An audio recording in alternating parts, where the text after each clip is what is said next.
yesterday. That's yesterday's news. How about today? What are your emotions right now, Natalie?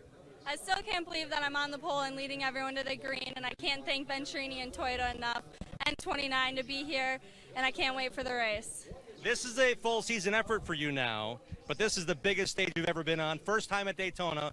What are some things you need to keep in mind throughout the race, or what have you been told by the veterans helping you?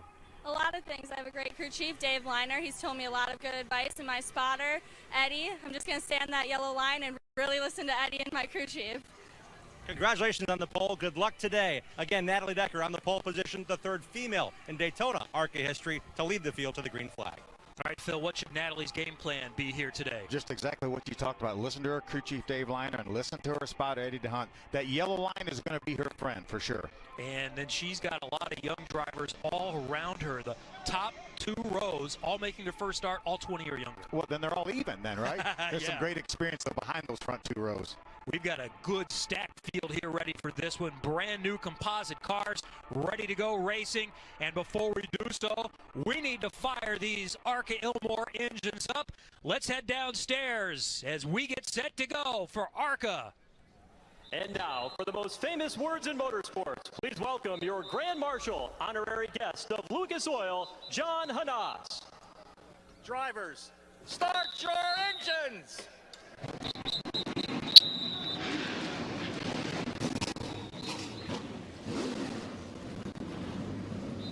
Sweet music, that means we're almost ready to go here at Daytona International. We like to learn more about the drivers. We all have phobias. Let's find out what some of the Arca drivers are afraid of in our General Tire driver profile. I'm gonna cry. I've never told anyone. Okay, I'm afraid of water towers. Like we're driving, and I see a water tower and I get scared.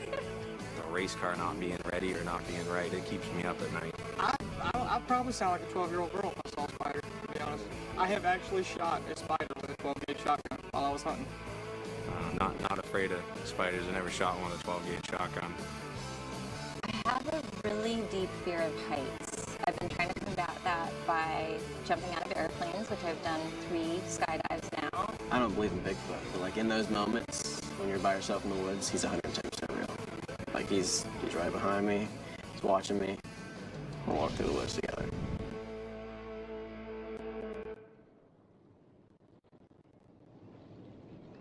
The long winter wait is over. Buckle up, we're ready to go. 80 laps, and we are green in 2017 in Arca.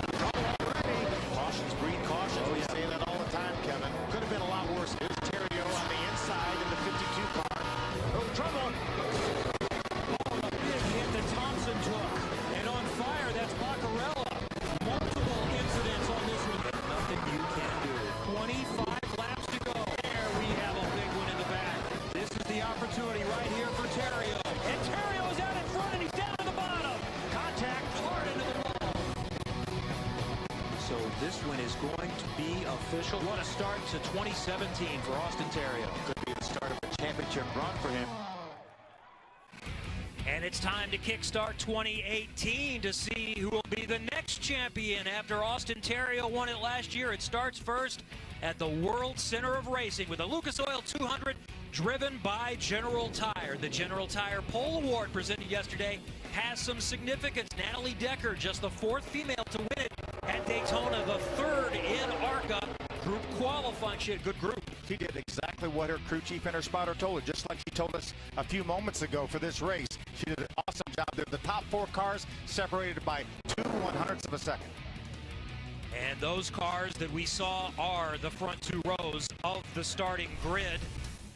For the General Tire 200, the Lucas Oil 200, here's how they line up with Natalie Decker and Zane Smith on her outside on the front row. Yeah, a lot of fast cars. Chase Purdy will be running full-time for MDN Motorsports. Max Tolman making his debut in row 2. Leilani Mooner's best start ever in her Arca career, and Gus Dean, who was a championship contender last year, should be again this year. There's Travis Braden. He was a winner back at Lucas Oil Raceway 2-3 years ago. He's going to run full-time for Don Pike in the 27 car. So Riley Herbst, who also got a win last year, is going to do a couple of truck races for Kyle Busch this year. Tom Hessertz is a multiple winner in the Arca Racing Series. Why don't we see if we can chat with Tom Hessert? Hey, Tom Hessert, Phil Parsons up in the FS1 booth. You got a copy? Yeah, I mean, He's talking about his pit road speed right now. Yeah, talking about 4,000 RPMs. Hey, Tom Hessert, Phil Parsons in the FS1 booth. You got a copy? That's fine, clear, Phil. You have more experience than just about anybody up in front of you. What's your game plan going to be with all that youth and inexperience up there? Well, yeah, I've been fortunate enough to be here a few times in the past, but this is a very different race. It's our first time with these five-star composite bodies, so it'll be interesting to see how it plays out. It's been really hard. It could be a two-stop race, it's different in the past, and just try to be around at the end. Well, we know you know how to do that. Have a good one, bud. All right, thanks, Phil. And with group qualifying, you've got some coming a little further back, but our onboards are all near the front. We've got 5 of them, Phil. Yeah, we're going to ride along in the Orca Coolers on board. That's Riley Herbst. He was our rookie of the year. He was not old enough to race here last year. Ran the rest of the season. He starts in the 8th spot. Travis Braden, full-time this year for Fike Racing. He has the General Tire on board, starting 7th. We're going to ride along on the cooling products on board of Gus Dean. Gus won the race at Talladega a couple years ago. He will start from the 6th spot. Here's a good look at Gus Dean on board. Leilani Munter starting 5th. Has the veganstrong.com on board. She was strong here last year, and she just announced today she's going to do almost half the season. That's awesome. We're also going to ride along with our pole sitter, Natalie Decker, trying to become the first female ever to win an Arca Racing Series event. She's in the N29 Capital Partners Toyota for Venturini Motorsports. Well, we had a great rookie race last year for the Scott Rookie Award, and it went down to the last race of the season. Gus Dean led into that final race by 2 points, but he was edged by Riley Herbst, who still won it despite not racing at Daytona last year. Now, this year, we've got 4 that are going to have a pretty stiff battle throughout the season. Yeah, we mentioned Chase Purdy driving for MDM Motorsports. You see he's got 3 starts already in the series with 2 top 10s. There's Natalie with her 2 top 10s. Travis Baden with that win we talked about in Brandon Grosso would have been racing here, but he's not old enough. Just like Riley Herbst last year, he will be in the remainder of the races. 16 rookies in the field, and we've got our own rookie here on the broadcast. He's a racer himself in midget racing. Welcome to Dylan Welch. Well, thank you, Kevin. As you guys have talked about, many rookies in the field today, but many of these rookies have a veteran voice up top in the form of a spotter. 8 current Monster Energy NASCAR Cup Series spotters on hand today to help these Arca drivers navigate their way over the course of this 80-lap race. Notably, the guys that start 2nd and 3rd. Zane Smith, whose pit box we're in right now, rolling off from outside the front row. He's got Derek Nealon, who's Kyle Larson's spotter on the Cup side of things. Chase Purdy, who starts 3rd, has TJ Majors, who has engineered Dale Earnhardt Jr. to multiple Daytona victories. So 2 guys who know how to navigate their drivers around the high banks here at Daytona. Ultimately, the spotters can only do so much. It's in the driver's hands at the end of the day, but it's nice to have a veteran voice and a voice you can trust in your ear to help get yourself around Daytona. To the end of pit road, and Jim Trado. Thanks, Dylan. And we mentioned Dave Liner, the crew chief for Natalie Decker, the pole sitter. He has 5 Daytona victories here, but there's also a very impressive list of crew chiefs, veterans of the NASCAR National Series. Booty Barker's been added to help Riley Herbst in his 2nd season. Kelly Barraclaw comes over from a lot of years in NASCAR. Frank Kimmel, the 10-time Arca driver, is now on the box for Leilani Munter for this race. There's a lot of veteran that leadership from practice, from the test a month ago to today. This veteran leadership is going to help these young drivers here at Daytona throughout these 80 laps. They are lined up, ready to go. The first stock car race of 2018 is green. Here we go from Daytona.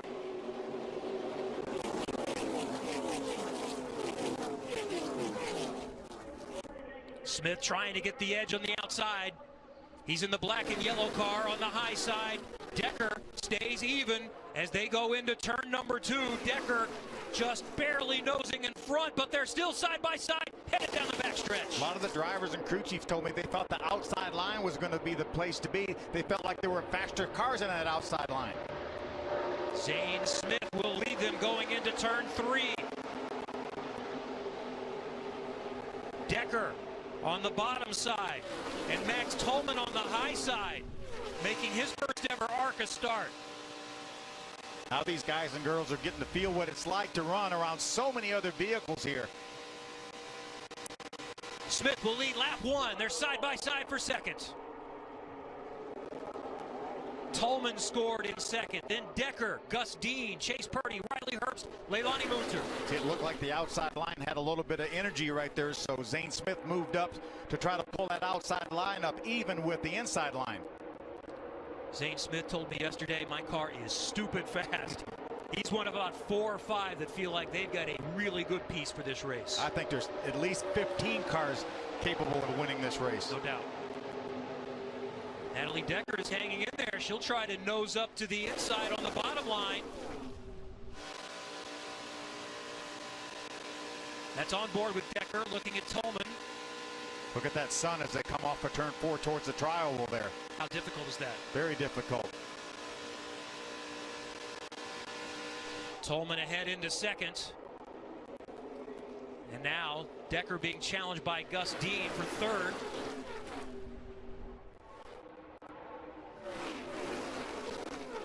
Pretty smooth start so far. Have a bit of a breakaway. About half the field is broken away, maybe a little bit more than that.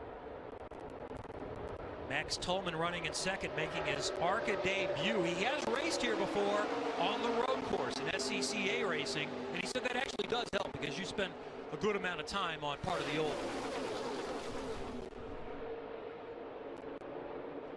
Gus Dean's trying to bring that outside line up. Right now he's even with Natalie Decker. That's the white car with the red stripe, Natalie Decker. Gus Dean, the blue and white car. There's Gus right there, the Greek Cooling Products car for Wintron Racing.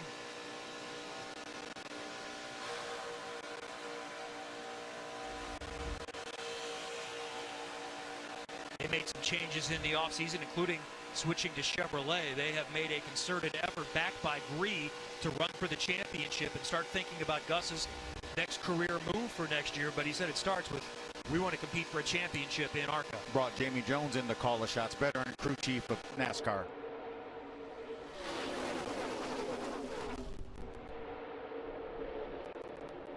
One thing Zane Smith told me is that the car is pretty good in the draft, but it really feels good on its own, and he's running on his own.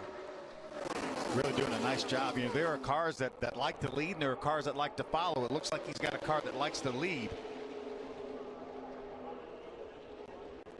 Smith, Tolman, Decker scored in third, 4 completes. And Dean, Purdy, Herbst, Munter, Hesser, Braden, and Bo Lamastis up to 10th position. Bo's driving the car. New team, Chad Bryant bought Cunningham Motorsports out. Cunningham Motorsports won the championship 2 years ago with Chase Briscoe. Chad was a crew chief for that effort. The Cunningham people wanted to get out. Gary Shear and Chad bought it, and now he's a car owner here, and this car is doing a nice job with Bo Lamastis behind the wheel. So you know those are good pieces. Crosley, his longtime sponsor. See Tom Hessert nose out there. Looks like Tom may have elected to go towards the back of the field. He told me that might be a possibility for him, just to ride a little bit. That was him up on the high side, 3 wide.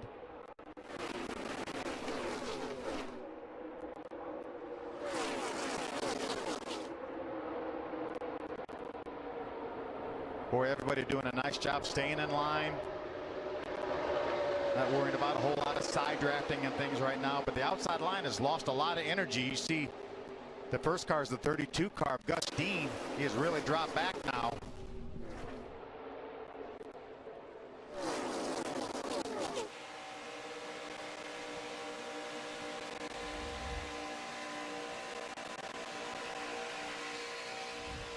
A little further back of note, Andy Seiss has worked his way up to 11th. He's already picked up 14 positions from where he started. He finished second at Talladega, so he knows how to get it done on a super speedway. That was a great story last year. There's a look at the 02 car from Our Motorsports. There's Sheldon Creed, the 28 guys we haven't seen yet in this race, as they moved by Gus Dean in the 32. Sheldon Creed came so close to winning several times last year. He is on that short list of championship contenders, running the full season this year for the first time. I think right now Gus Dean needs to get down to the bottom. He has some help up at the top, but they don't seem to be able to make much ground up. Let's get more from pit road. Let's check in with Jim. Guys, strategies are starting to form. Partnerships are starting to form as well. Out of the picture will be the 54 soon enough. The DGR Crosley Toyota driver Noah Gregson has just told his team, I'm going to start, I think, heading to the back. This Toyota, however, the brand spanking new piece out of David Gilliland's shop, has been fast. A lot of teams have taken note. Members of other teams have said, I want to be where the 54 is. Gregson was so fast here last year in Speed Weeks at Daytona for the Arca Racing Series in the Venturini Motorsports Camp. He has confidence. He has a car. He told me he can put just about anywhere. But right now he's thinking maybe going to the back with Tom Hessert, the veteran, might be a better plan here at this point in the race. Noah Gregson is one of the veterans, and he's 19 years old. All the young drivers making their Daytona debut, no issues in the early going. And Zane Smith leads them early going. Arca at Daytona on FS1.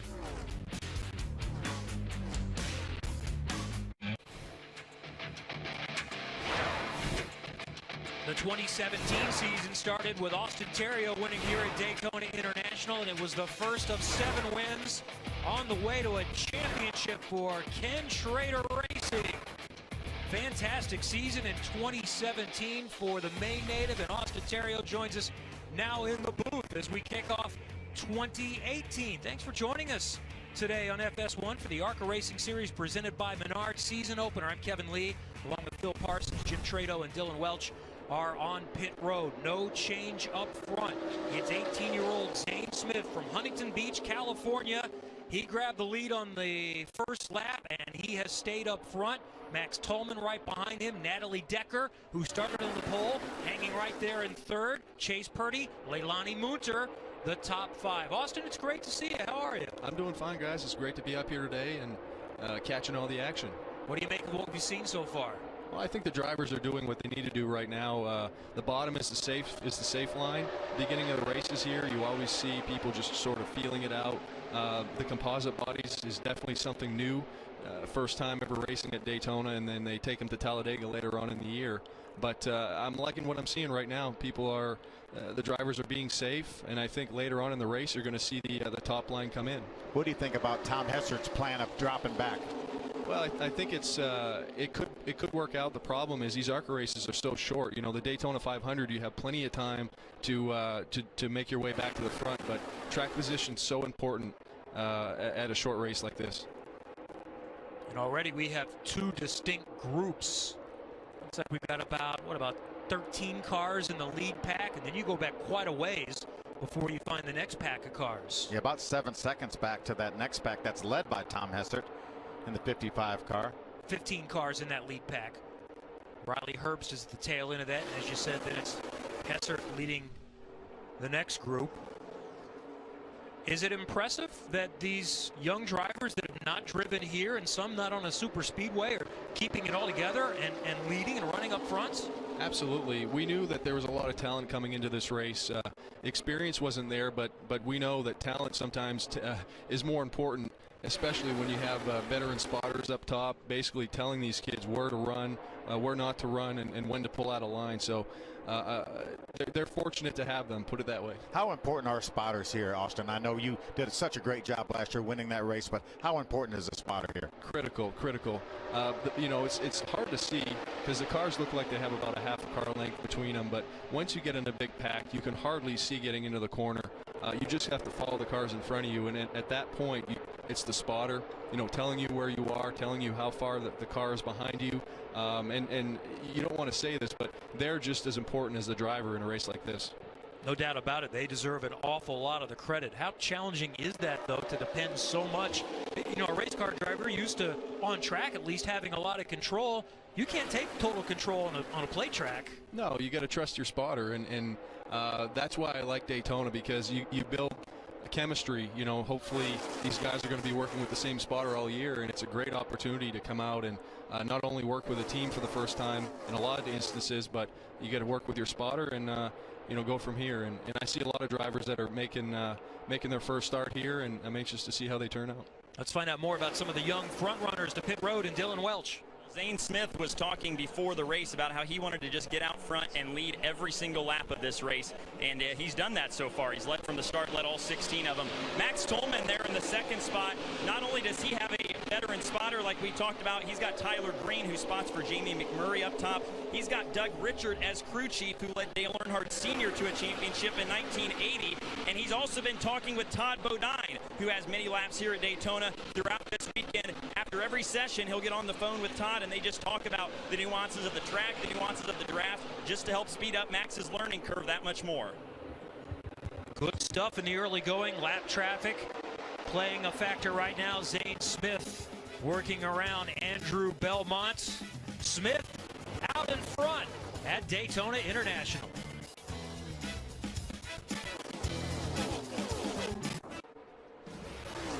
The green flag drops on Speed Weeks as a new season of NASCAR kicks off. It all begins tomorrow with Daytona 500 qualifying. Noon Eastern on Fox. Then it's the Clash at Daytona here on FS1, or stream it all live on Fox Sports Go.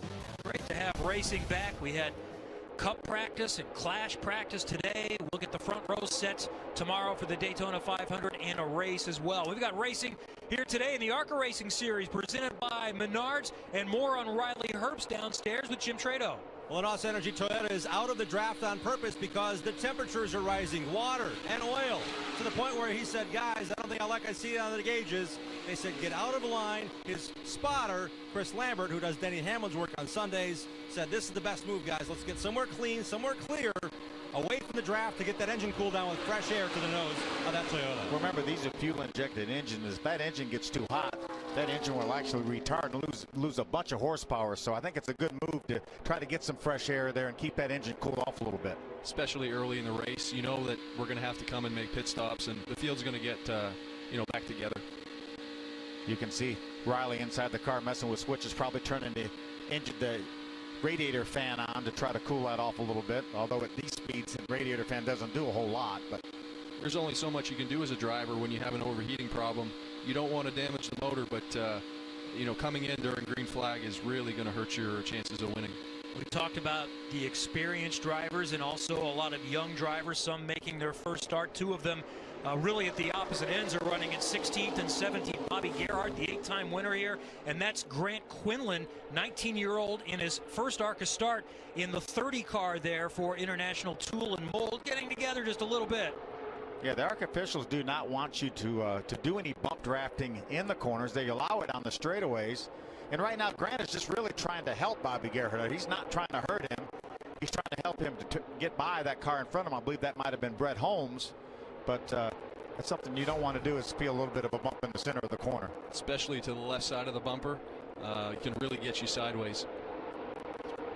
And a smoker, that's Ronnie Osmer in the 99, a second car for Thomas Prater, and that brings out our first caution.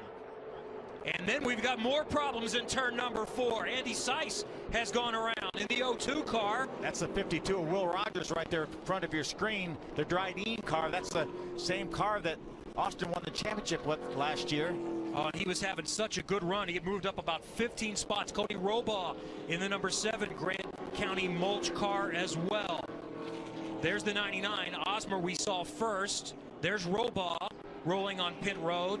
There's Seiss, who had that runner-up finish at Talladega last year. And then Will Rogers in the Dryden Ford for Ken Schrader Racing. Also significant damage as Robaugh drives straight back to the garage. Yeah, I'm not sure whether those cars got in the oil from the 99 or whether they maybe somebody jumped out of the gas to avoid the 99. Let's see what happens here. That's the leaders going by that 99. You see the 27 of Travis Brayton go down on the inside. There's Robaugh up above him, and he gets by. And that 52 car. Andy Seiss actually looks like he was coming down to try to get back in line on the bottom, and they may have made contact there. That's where they've already got into each other. So something happened after they got by the 99. Yeah, and I think Will Rogers in the 52 was just an innocent victim there with nowhere to go. 2 cars going for the same real estate.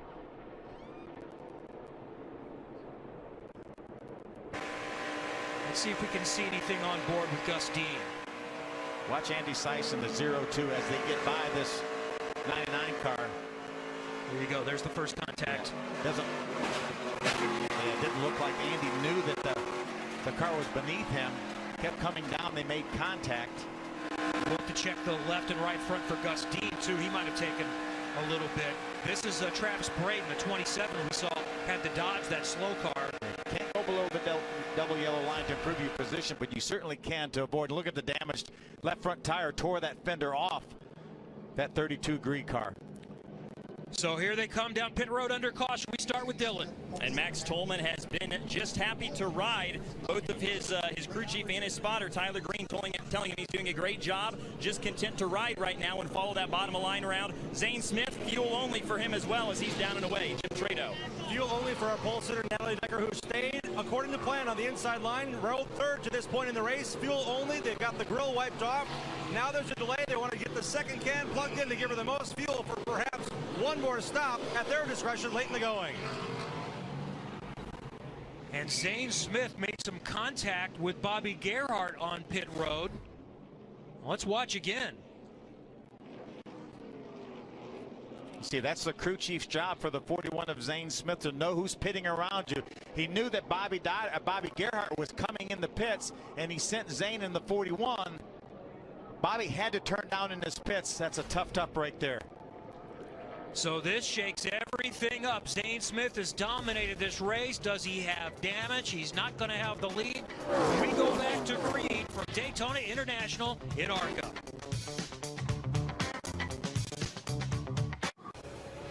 Welcome back to Daytona International, the season opener for the Arca Racing Series presented by Menards under caution. Brad Smith, the yellow 48 car for Radon.com, gets the free pass, the lucky dog, making his 300th career start today. Good for Brad, congratulations.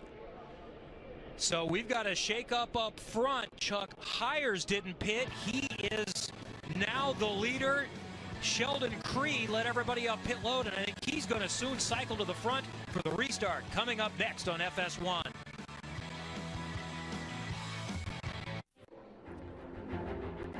Catch all of the Westminster Kennel Club action starting tomorrow with the Masters Agility Competition at 2 p.m. Eastern on Fox, then continuing Monday and Tuesday on FS1, sponsored by Purina Pro Plan. Always one of my favorite times of the year. Gotta see the Westminster Kennel Club Dog Show, and you will tomorrow on Fox. Here at Daytona International, it's the Lucas Oil 200 driven by General Tire, and we are under caution for the first time for a multi-car incident.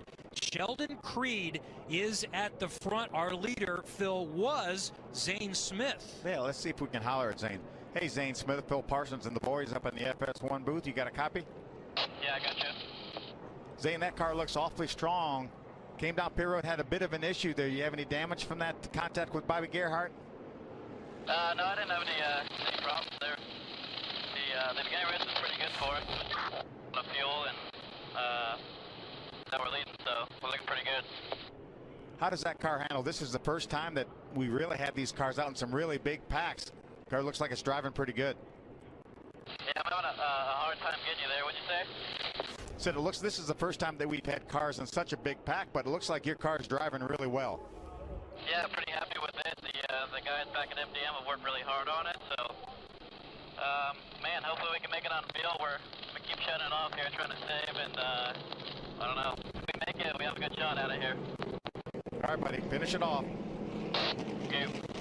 That's a good point. That caution did come a little earlier than everyone would have wanted to try to do this on one stop. Yeah, our pit run was somewhere between 50-55 laps, and the caution came out with about 55 laps to go. Now, these caution laps is certainly helping, as Zane was talking about. He's shutting the engine off, and I was talking to some of the crew chiefs, and if you just let them idle, you know, they're going to not use near as much fuel, obviously, if they were running. So this is going to buy them a little bit of insurance. So more than likely, this is going to probably get most of the guys in their window where they can make it to the end unless we have an overtime, which often happens. So Zane Smith now back in 9th position in the La Paz Margarita Mix Toyota for MDM Motorsports. And Sheldon Creed up front in another MDM Motorsports Toyota with United Rentals sponsorship. Max Tolman running in second, Michael Self, then Quinn Houff. So this is the first of a series and a championship within a championship. It's the General Tire Super Speedway Challenge. 9 races this year on 8 different tracks, and double points races like this that are sponsored by General Tire. Why don't we talk to the guy that won that challenge last year? Can we find him? Well, we might be able to find him. Let's go find him. Yeah, fortunately for us, we won the award last year, and look at those races. I mean, Daytona, Talladega, Charlotte. Excited to watch that race coming up.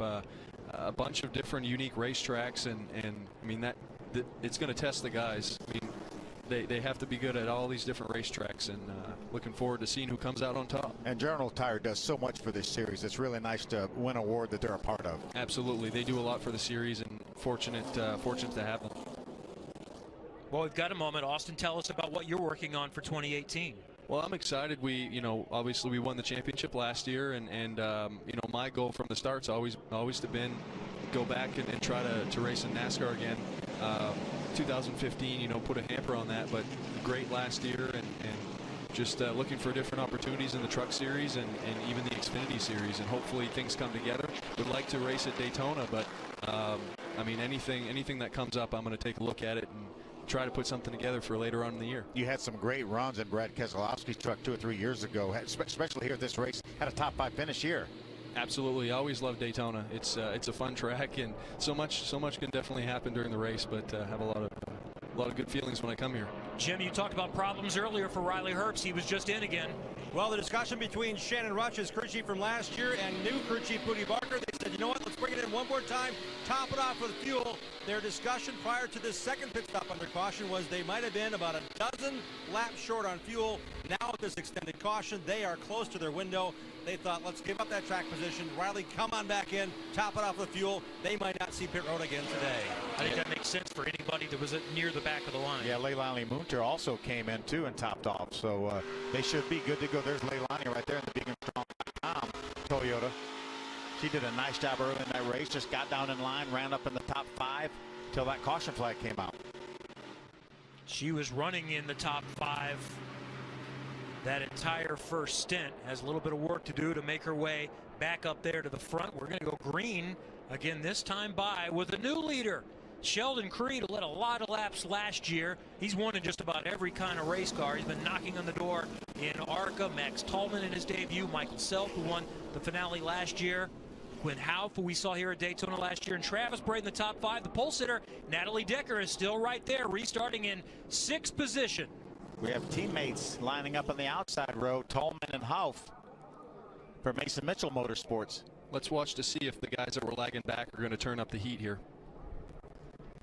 Pace car is off. Creed controls the restart. Tallman on the high side.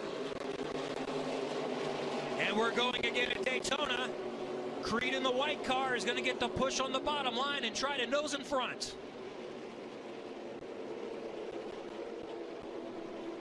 Let's see if Natalie can pull up there and help that outside line. Looks like Creed may even be out front by too far. Let's see what kind of momentum that out. Look at Tallman in the 78 on the outside.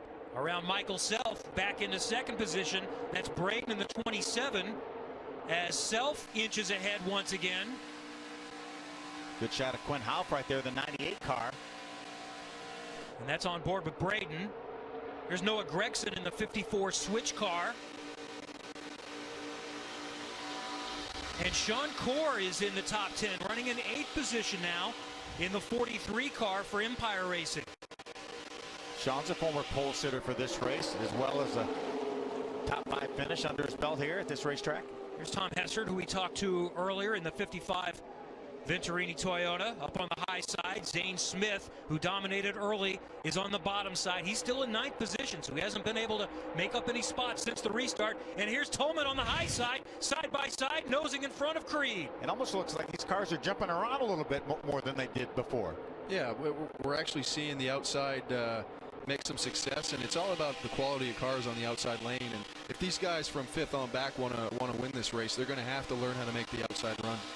On board with Natalie Decker on the top side right now in 7th position. You hear her playing with the throttle a little bit. It's not just a simple matter of holding that thing wide open. You have to manage that throttle. Contact right there in front of her. with the 15 of Michael Self and the 98 of Hauff. Austin, for a young racer, what's the pulse like right now? It's pretty high. It's pretty high. You know, a lot of these young drivers watch the Daytona 500 tapes, and they watch the side drafting, and I think they try to, you know, replicate. But I tell you, it comes from years of experience, and you just saw in the trial over here, contact. It's a fine line between causing a wreck and, you know, using the air to your benefit. Natalie has not raced here in the Super Speedway, but she said she came here when she was 10 years old and raced in the big go-kart race, the WKA race, right after Christmas.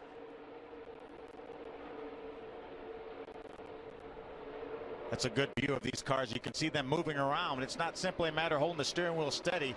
You have to drive these things down the straightaways as well. Max Tollman, in his Arca debut, remains out front in the 78 for Mason Mitchell Motorsports. Zumi is the sponsor. It's a Chevrolet. Here comes Creed pushing up behind. Hauff and Michael Self in the Sinclair car side by side for third and fourth. Let's check in with Dylan. Well, and we've already talked about how good of a job Max Tollman has done running up front here in his Daytona debut. Tyler Green, when he was in the process of taking that lead, coached him all the way around the racetrack, told him when to get up alongside the Michael Self car and try and suck the air off of the side of that car, doing a great job leading his young driver around this racetrack and ultimately into the lead. I think this one is starting to get good, boys. What happened to that single file line we had there before the caution? Well, you're just riding around for a little while, but it's only an 80-lap race. We're nearing the midpoint. It's just about time to go. Max Tollman is in front, 20 years old, from Chester Springs, Pennsylvania. And we were on board with Natalie Decker just a moment ago. She's still running in the top 6 or 7 positions. Tom Hesser right behind her, and this is just a moment ago. How much of a wiggle do we see? Whoa! It didn't look like much from outside that car, but believe me, she got busy in there. I'm guessing that feels a little bit different. Here's the onboard look. So Natalie Decker, the pole sitter, runs in 6th. Everyone chasing Max Tollman right now. The season opener for the Arca Racing Series, presented by Menards from Daytona. It's the Arca opener from Daytona with Phil Parsons, last year's champ Austin Terrio. I'm Kevin Lee, Dylan Welch, Jim Trado on pit road. Max Tollman continues to lead single file for the first 5 or 6, and then look at him bumping and banging. We've seen as much as 3 wide there in the middle of that pack. I wasn't sure that we were going to get back from commercial without the caution flag being out. And contact a moment ago with Riley Herbst and Mark Thompson, making his 100 career start. He's also going to start in the Daytona 500. I don't think I've ever seen so much contact without a wreck. Yeah, and these cars are pretty durable, aren't they? Absolutely. Remember, these are composite cars, first time ever here at Daytona. You see, they build them for downforce, but when you come to Daytona and Talladega, the goal is to take all the downforce away from it, makes them go faster. So when the cars are sideways in the corner, that just means that they're, you know, there's no downforce to lean on. There's Gus Dean, who we saw take some damage on that left front, and he still is missing a good piece of that race car, but he has recovered nicely to get back within range, running in 17th position with pretty significant damage right behind Leilani Mooner, who also came in and topped off. She's picked up about 12 or 13 spots since the restart. Yeah, Gus is doing a great job with that damaged car. Aerodynamics are so important here, and here he is hanging with the lead pack with that damaged car. And he's won a super speedway race. He won at Talladega with Mason Mitchell Motorsports a couple of years ago. There's Leilani as we ride along with her. You mentioned that she was in the top 5 here late in the race last year, about 15 laps to go, and got taken out in an incident not of her making that kept her from having a great finish. There are still a lot of players in this race. And a lot of time left. We're just halfway. There's the look up front again with Tollman, Creed, Self, Braden in 4th. Noah Gregson has worked his way up to 5th. There's Zane Smith, who dominated early in the black and yellow 41 in 6th. Sean Core in 7th. Quinn Hauff is up in the top 3 or 4 for a while. He's back in 8th, and we've got a smoker and a caution for Grant Quinlan in the 30 car. Is that a tire rub? Looks like an engine. Looks like an awful lot of smoke there. Yeah, it's a lot of smoke. Tough break for that young Canadian. this will give these guys an opportunity to come down pit road if they need it. I think this is going to be enough insurance to get them in their window to keep the track position, stay on the racetrack. But you never will know. You can go multiple laps in overtime too. But I think we may have a mix. If I'm towards the back of this lead group, I'm going to come in and top it off. Maybe even put right side tires on. They say these journal tires aren't even wearing any. They don't think they need to change tires, but just as a precaution, maybe put some tires on it, dump a little fuel in it. But if I'm up front, Austin, I think I stay there. Absolutely, stay out. Track position's key. We've still got an awful lot of cars on the lead lap, though. What about 30 cars on the lead lap? So that's a lot of track position to go back and try to make that up in less than 40 laps. We'll see if we have any takers here for our second caution of the day. Pit road will be open this time. The green light is out.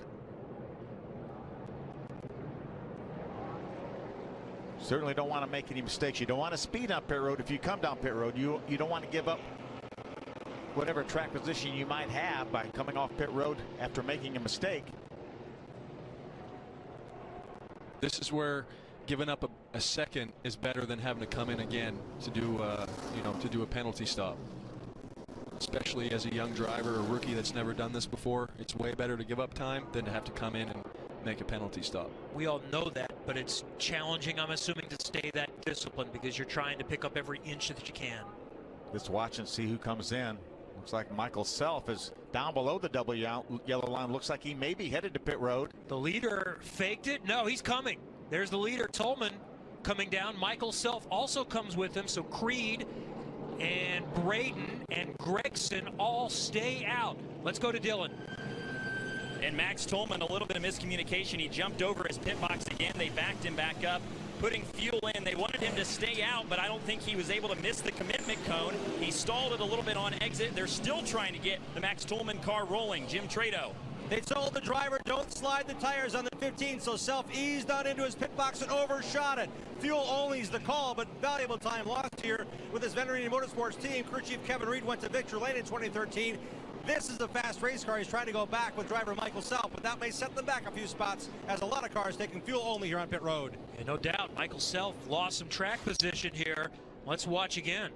And Michael Self is one of the more experienced drivers in the field. A lot of experience in the K&N series. You see him block up the tires, get very, very close to the inside pit wall. He's a full pit in front of his pit here as he backs up into his pit. Max Tolman, the 78 car, now he backs past his pit. Look how much time he's losing right there. Luckily under caution, but he still probably lost 8 to 10 car positions in the line. So Max Tolman was up front. He elects to pit. Sheldon Creed stays out, and he leads past the midway point. Another restart from Daytona is coming up on FS1.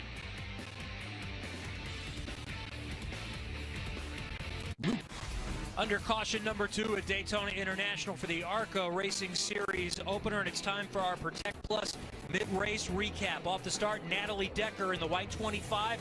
On the pole, Zane Smith, the black and yellow 41, grabbed the lead and dominated the early portion of this race. Yeah, led the first 24 laps till the caution came out, and then it came out because of the 99 right here. Randy Osmer blows an engine and then causes an incident as those guys try to get around him. You see the 02 Andy Seiss, Cody Roball with a 7, Will Rogers in the 52, and there's Gus Steen with a 32, but he's made repairs and remain on the lead lap. Rogers, though, has not been able to get back out there. Same for Cody Roball. Riley Herbst has had some overheating problems, we understand, and then some contact on pit road for the driver who had dominated the race. He made a little bit of contact with Bobby Gerhardt. It cost him some positions, but he never came back down pit road on that caution, so no damage to that car. And Zane Smith is right back in it. He'll restart in 4th position. Sheldon Creed is the leader. He led the last restart, and he's stayed up front. Travis Braden, 2nd, then Noah Gregson, Zane Smith, and Sean Core, and the pole sitter is on pit road again. Jim? Yeah, they did not get enough fuel in on that stop. I saw the calculation going on with the crew chief, and just like Riley Herbst pounded his steering wheel a moment ago on Fox Sports 1, crew chief Dave Liner did the same to his clipboard, and he said, we got to bring her back in to top it off. Yeah, better be safe than sorry. Better make sure she's got enough fuel to get to the end. I'll leave it up to her to try to get towards the front of the pack here, but you don't want to leave her out there and let her run out of gas for sure. Let's check in with Jim again. Yeah, it is a tire change for the 15, the Sinclair Toyota of Michael Self. That car, as he slid in, he said, I had a soft pedal, guys, sorry. They noticed that he slid the tires. They said, we need to come back in and get 4 fresh General tires on. So he's got 4 tires on. And I just ran down the 18 car, Bradley Herbst. He's made 2 pit stops in a prior pit stop cycle. He also took 4 tires on his first stop, topped it off the fuel. So this young man has 4 tires. I believe the only other car in my end of pit road that's changed tires is the 18 of Bradley Herbst. Dylan? Well, for Max Tolman, who came in as the leader, he slid through his box. There was a little bit of miscommunication at the start there of whether they wanted to come in or not. Crew Chief Doug Richard and Tyler Green were talking, and Max was down there below the commitment line, and by the time they decided to stay out, it was too late, so he had to come down. And then he almost missed his box, slid past it just a little bit. They had to back him up. Then they just put fuel in it, and as he pulled away, it started to stall and chug kind of away from the pit box. So a little bit of a cluster there for Max, but his crew's doing a good job, Doug and spotter Tyler Green, pumping him up, telling him they've got a good car. They're just going to have to drive through everybody now. So we've got some fast cars coming from the middle and even further back. Michael Self is going to restart in the 29th position. Natalie Decker is going to be back there. Tolman in 16th. And then up front with 1 to go, it's Sheldon Creed, Travis Braden, Noah Gregson, Zane Smith, Sean Corr, Quinn Houff, Chase Purdy, Brett Holmes, John Ferrier, and Mark Thompson in the top 10 right now. Thompson's a former Arca winner. This is his 100th Arca start here. A lot of success at Daytona and Talladega from Mark Thompson over the years. On board with Natalie Decker in the N29 Capital Partners camera. She has her work cut out for her now. Yep. Be restarting about the 29th spot. If Riley Herbst's car is right, can he get back to the front from 14th? Absolutely. Yes. Yeah, got some good cars around him too. Tom Hessert's going to line up right behind him. Austin Terrio is with us in the booth. There's a look at Gus Dean. How does that damage on that left front affect the handling of that car? Quite a bit. Fortunately, we're at Daytona, so what he has to do is just follow behind the cars in front of him. They'll, bust a huge hole, and he can realistically take home a top 10, top 15 if he stays out of trouble. That's the Gree on board, side by side with Leilani Munter, and then on board with the VeganStrong.com camera.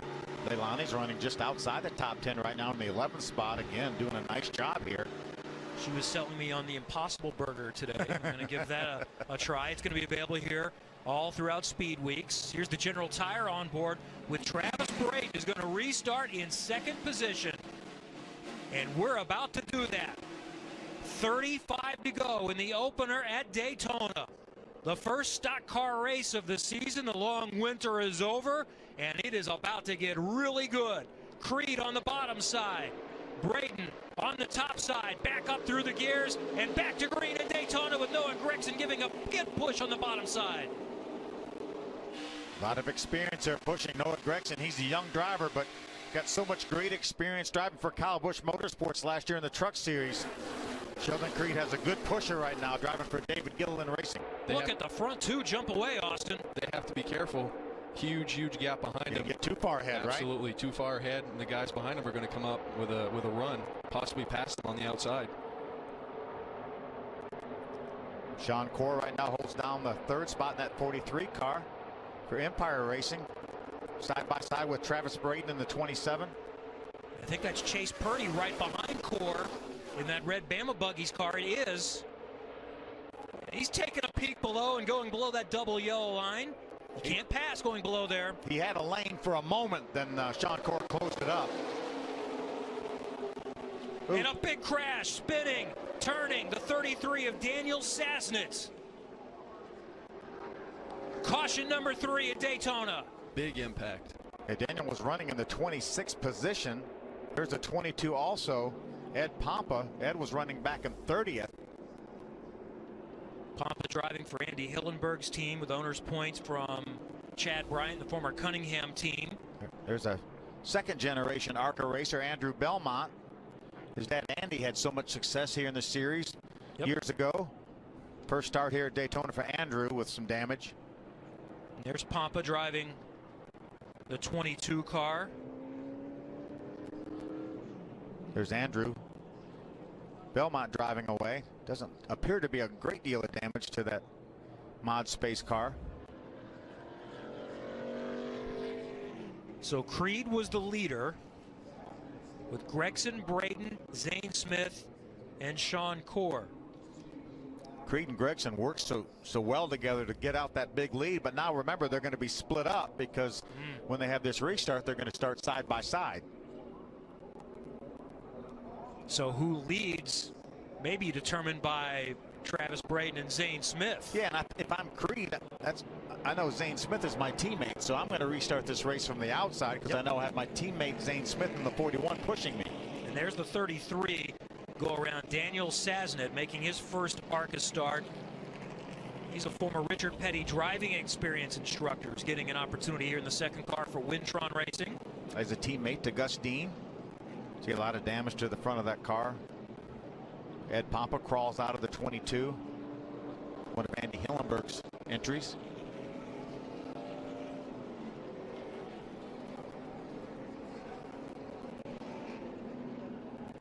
You know, the trial was not that wide at Daytona, so it seems like every year we see large wrecks, and most times it's just guys run out of space. Yeah, there's Daniel Sasnick getting out of his car. That's a good sign right there.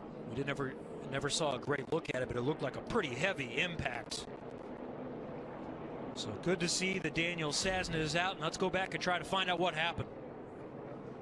Looks like they just get seized up. Looks like the 63 of Dave Mater III gets into the back of the 33 and turns him around. That's what's going to send him to the outside wall. They just kind of got bottled up a little bit on the inside, it looked like. And the farther back you go, the less time you have to react. On board with Natalie Decker. Whoa, checked up. Amazing. What a great job she did. You could hear her get out of the throttle. She had hardly any time to react. That's impressive. It certainly was.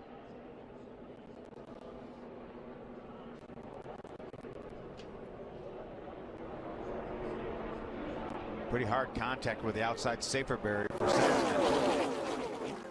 And what we saw from Natalie Decker, who's had a fast car, that's the detriment. That's one of the things that happens when you fall further back in the field. Running in the 20, she's 22nd right now. Yeah, these guys were trying to avoid her as they got by the incident. You see a lot of damage to Ed Pompa's car as he makes contact with Andrew Belmont.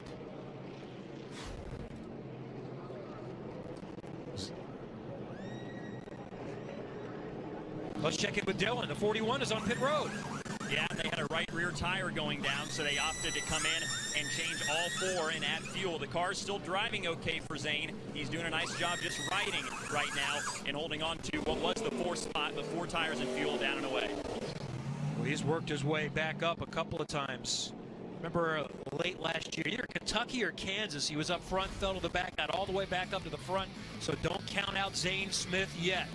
Caution. Daniel Sasnick goes spinning, others involved as well. Another restart is coming up from Daytona.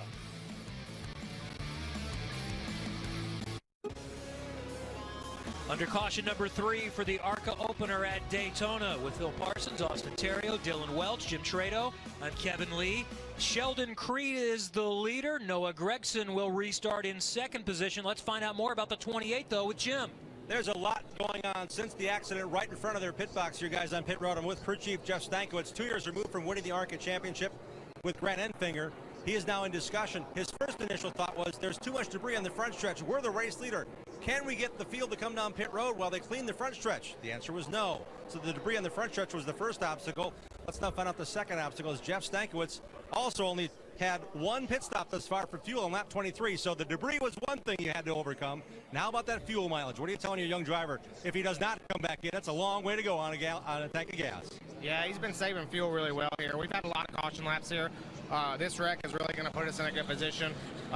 He's been shutting the motor off, saving as much as he can. A little concerned about the debris we just drove through. I wish they had brought us down pit road, but the more we keep riding around, there's stuff everywhere. I have a feeling we're going to have a couple more cautions maybe. So I'm feeling pretty good about that, just maybe not as confident about a green-white checkered if we get in that point, but we're committed. You're the first car to get to that debris. Any worries about tires from here forward? Yes, a little bit. There's always a worry. Our teammate sounds like he had a tire going down running through it, but he doesn't feel anything, so I'm taking his word, and we're going for it. It is what it is at this point. That's Jeff Stankiewicz again, the crew chief for Sheldon Creed, the 28-year-old making his debut. So you've got Stankiewicz, an Arca champ, as a crew chief. You've got Lauren Ranier, who's been spotting for teams for 30 years, dating back to Davey Allison here in the mid-'80s for the Arca and NASCAR teams for his dad, Harry Ranier. So there's a lot of experience helping this young Sheldon Creed figure it out. They're trying to go on one fuel stop back on lap 23 to the end. Sheldon Creed is known by many as the showstopper. He's won in all kinds of different cars, trying to get his first win at just 20 years old in the Arca Racing Series. And look at what young Natalie Decker had to squeeze through to stay in contention. Stay with us.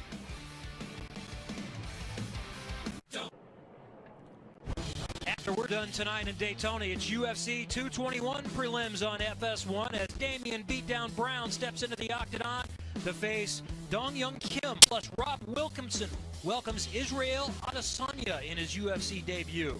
UFC 221 prelims coming up next on FS1 or stream it live on Fox Sports Go. Getting closer to restarting here in Arca from Daytona, with still much to be determined and still probably a dozen-plus fast cars in contention, led by Sheldon Creed and Noah Gragson restarting on the front row. I really have my eye on this 54 of Noah Gragson. This is David Gillen Racing. It's actually a team co-owned by David Gillen and Bo Lamastis, and Bo is driving for somebody else, driving for Chad Bryan here, but they formed this team. They're also going to run the truck series. Bo's going to drive the truck next week, but they're going to have to compete against this young man right here, the 54 of Noah Gragson. He is really poised to go for that championship. He's going to be paired with Rudy Fugle, who has so much success in the truck series. He's been a part of either the owner and or driver championship for the last 5 years. Rudy's one of the best minds on pit road, and they're going to be paired together with Kyle Busch Motorsports. And next week we'll have a feature on that coming up, so stay with us for that. Taking it year by year, trying to win as many races as I can in the 2018 season. I don't have a 5-year plan, as some people call it, but the wins are going to come. Hopefully the championship comes, and then hopefully I can move up into the higher series like the Xfinity series, and then it's kind of a restart process, and then ultimately hopefully we can make it up to the top. We've gotten it started here at Daytona this weekend, and we really get going leading up to the Daytona 500 next weekend. Phil will be part of the broadcast for the Camping World Truck Series, and practice starting on Thursday. Yeah, we'll have 3 practices on Thursday, and then qualifying, race day, and the 250-miler here. Noah Gragson, you saw him standing in front of a grandfather clock. That means he won the race at Barnesville, and he won that grandfather clock. And he's trying to get his first Arca win here. Let's find out more what's happening from Jim. Well, the drivers told me before the race this is the happiest he's been at a racetrack. This team, built by David Gillen Racing 4 years ago to go late model racing, has brought on Crosley, the company, to help them with this development team. Gragson jumped in this car. He said, the first time I sat in it, I knew it was the best opportunity I had to win. His teammate right now on the racetrack is the number 28 of Sheldon Creed. Those crew chiefs have conferred. The crew chief on the 28, Jeff Stankiewicz, came down a moment ago and talked to the crew chief on the 54, Chris Lawson, who's been here for every day that David Gillen Racing has been in existence. They put this car together. The strategy now is the 28 is going to restart the race on the outside. The 54 of Noah Gragson is going to let him in. And Lauren Ranier, the spotter on the 28, convinced his driver, Sheldon Creed. He said, Noah Gragson in that 54 has the best car to push us. Our best chance to win is he's going to let us in on the bottom. If this all goes to plan, that's the discussion anyway. If he lets us in on the bottom, we're going to hopefully connect and check out on the rest of the field. So we'll see how that plays out. But Gragson, again, one of the contenders throughout the race. The 28 team and their veteran spotter, Lauren Ranier, noticing that is their best chance, and they've conferred now. So the 28 may get the lead back. They'll have to start on the outside according to the plan just made here on pit road. Real quick, how do our drivers feel about letting somebody in? Okay with that? I've done it before here. Okay. But you have to make sure that they follow through, because it's one thing to plan, it's another thing to execute. So we'll see how that plays out when we get going here in just a moment. Cleanup is just about done. We'll start racing again from Daytona with Sheldon Creed and Noah Gragson restarting out front.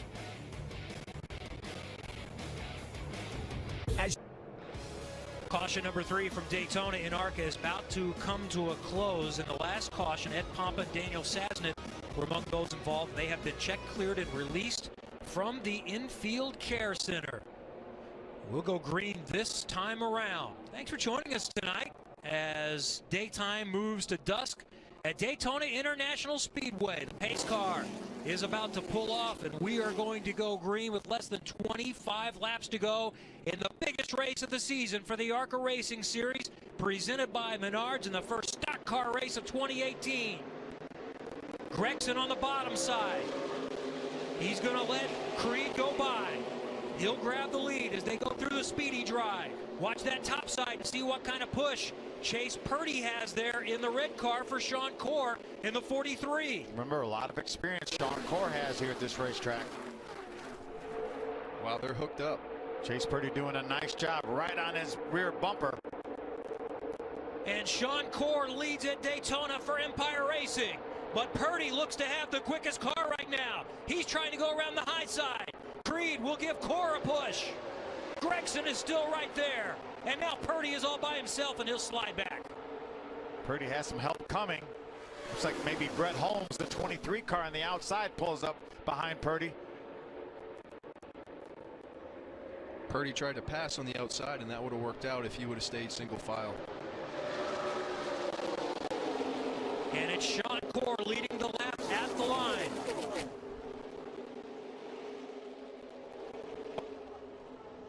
I think those guys, with that plan of letting Creed get down in front of him, slowed their momentum enough that gave that outside line that momentum, and that's what put Sean Corr out front. Plus a great push by Purdy. And here comes Purdy again on that top side. And now he's got some friends to help him. Brett Holmes doing a nice job racing his way up in here, just knocking out the door of the top 5 in that 23 blue and white car. He was one of our rookie contenders, third in this Scott Rookie Challenge. And there's damage that was last year for Natalie Decker. Big time damage on the left front. And we've got debris that is going to cause a caution. What happened to Natalie Decker? The pole sitter is in trouble. Let's look back to the restart. See right behind Max Tolman. You see Max is going to run into the back of Bobby Gerhardt. Natalie's going to do the same thing, the accordioning effect, and look how much damage it did to Natalie's car. Two big-time contenders. Tolman was restarting 20th, Decker in 21st. They just didn't go. And they're a lot faster than everyone right in front of them. And we do stay green. So the debris obviously didn't stay on the racetrack. It blew off. And that's why it's safe to continue. Now, what kind of damage will Natalie Decker have to her car? We've seen Gus Dean with some damage. He's still running in the top 10. Austin, what do you think? How is Decker going to be impacted by this? I think she has to make sure that the tires look like they're clear. Just hope for a caution. Come in and service the car and hope for a top 10 finish. But I'd say her chances of winning tonight are getting hurt right now. And if that fender flies off and stays anywhere on the racetrack, that will bring out a caution flag. As a matter of fact, I wouldn't be surprised to see the ARC officials take a look at that and not take that chance and bring her to pit road. So she's lost the draft right now, running in 20th position. Meanwhile, up front, it's still Sean Corr in the 43 car for Empire Racing, 33 years old, from Goshen, New York. 20-year-old Sheldon Creed is second. 19-year-old Noah Gregson is running in third position. You saw on the bottom line Will Rogers, who was involved in heavy contact, back out many laps down, but getting a few more laps of experience here. Two distinct lines here. You see that outside line trying to get a little bit of energy going here. You see him pull over and side draft. You see the aid of Chase Purdy side drafting on the 27 of Travis Braden. Purdy in the 8 car in front of the top line with Holmes pushing him. Then Hauff, the 98 behind Holmes. He's been fast. Then John Ferrier, the 46, another car out of Empire Motorsports. And how about Moose Prater, the 9 car? Thomas Prater having a great run here, running up in the top 15. And he's been in the top 10 at times today, running in 12th right there. We saw Riley Herb still in contention. There's operator in the number 9 DK Lock car. There's a Crosley car, Bola Masters running the 77 right behind Riley Herbst. Those guys just outside the top 10.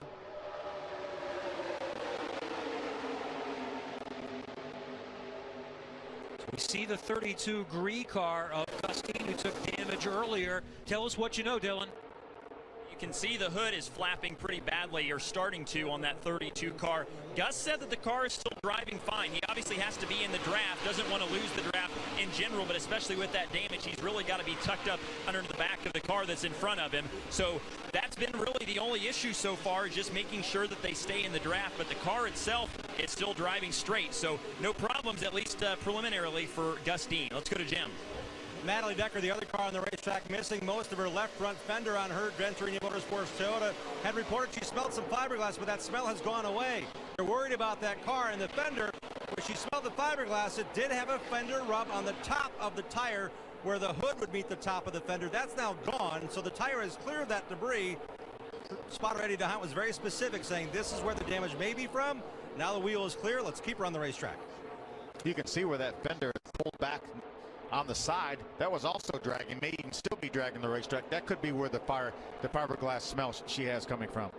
She's running the full season, so running for points, and also one of the 4 Scott Rookie Challenge contenders running the entire season, so she'll want to get what she can out of this one. I think it's a good call to keep her on the racetrack. She's in the same straightaway as the leaders, and we just got to hope for a caution. Yeah, she gets a caution for her to come and then pull that fender off and patch that thing up a little bit. She'll be in the same situation that Gustine's in, and Gus is doing an amazing job hanging on with that damaged car. And when you watch this little pack from about 6th to 15th, seems like the odds of a caution are fairly strong. Whoa. Right there. Whoa, Gustine trying to hang on to it. That's going to split this pack up a little bit. You see Riley Herbst going by on the inside. Quinn Houff now on the outside. That's Ferrier in the 46 car. That may cost this group the draft. They've got some work to do to catch up to the lead pack. Well, there we go. Huge wreck. Core, Houff, Lamastus, and Doza all involved. Semi-big one here at Daytona. Caution number 4. The 98 of Houff just didn't give him enough room. Guys, we saw that coming from miles away. Yeah, 3/4 of a lap before that anyway. It's going to be a break for Natalie Decker, but what a tough break for Brian Doza. He was doing a nice job staying up there running in the lead pack. And I might have said Core, but that was John Ferrier, his teammate, that was involved there. Core is still the leader, and he's fine. So that's Ferrier that was involved in the 46 for Empire Racing. That's Doza there in the OB Builders Chevrolet. There's the 46. That's Ferrier. Been so impressed with the resilience of these 5-star bodies, these composite bodies.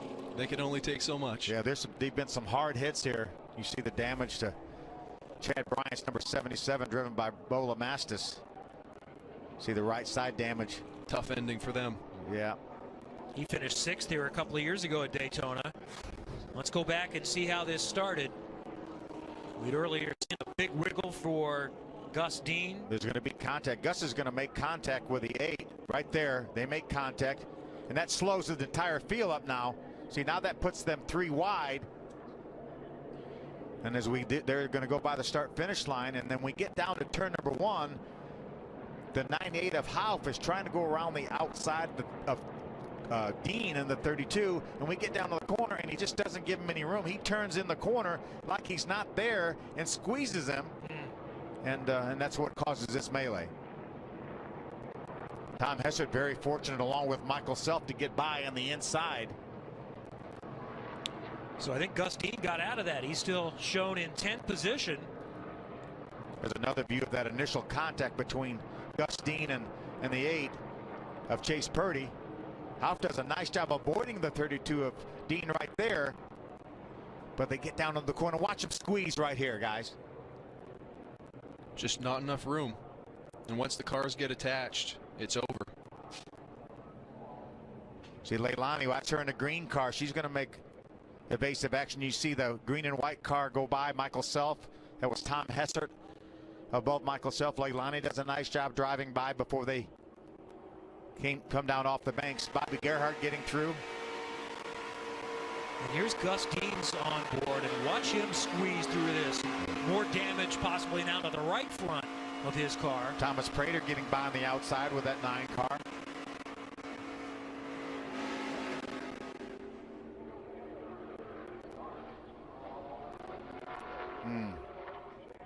So this works out for some that have been quick, like Zane Smith, who's lost all kinds of track position. Maybe he still has life running in 17th. Yeah, Tom Hessert, Michael Self, who would drop back a little ways. Now they're back up in the top 15. Natalie Decker is able to make a pit stop and work on her car. Look at all the damage to that 77 of Bo Lamastis. Pit road is closed, but significant damage for Lamastis, so he'll come in and do the work. So caution number 4, another restart coming, and Sean Core is the leader of the Arca race at Daytona. Stay with us on FS1.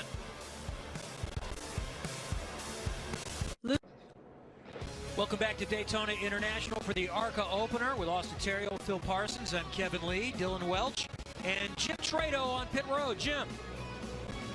Bear bond is going on aplenty on the left front fender of Natalie Decker's Toyota. She wanted to come to pit road sooner. However, pit procedures are such that the pit was closed and she was given the free pass. So that was another lap under caution around the racetrack before she could come in. They've taped the top of the fender very well, but they're taking extra time now to build the left front nose where your directional or your headlight would be on your passenger car to get that built, because there's nothing to build on, just the hood itself and the very front leading edge of the nose.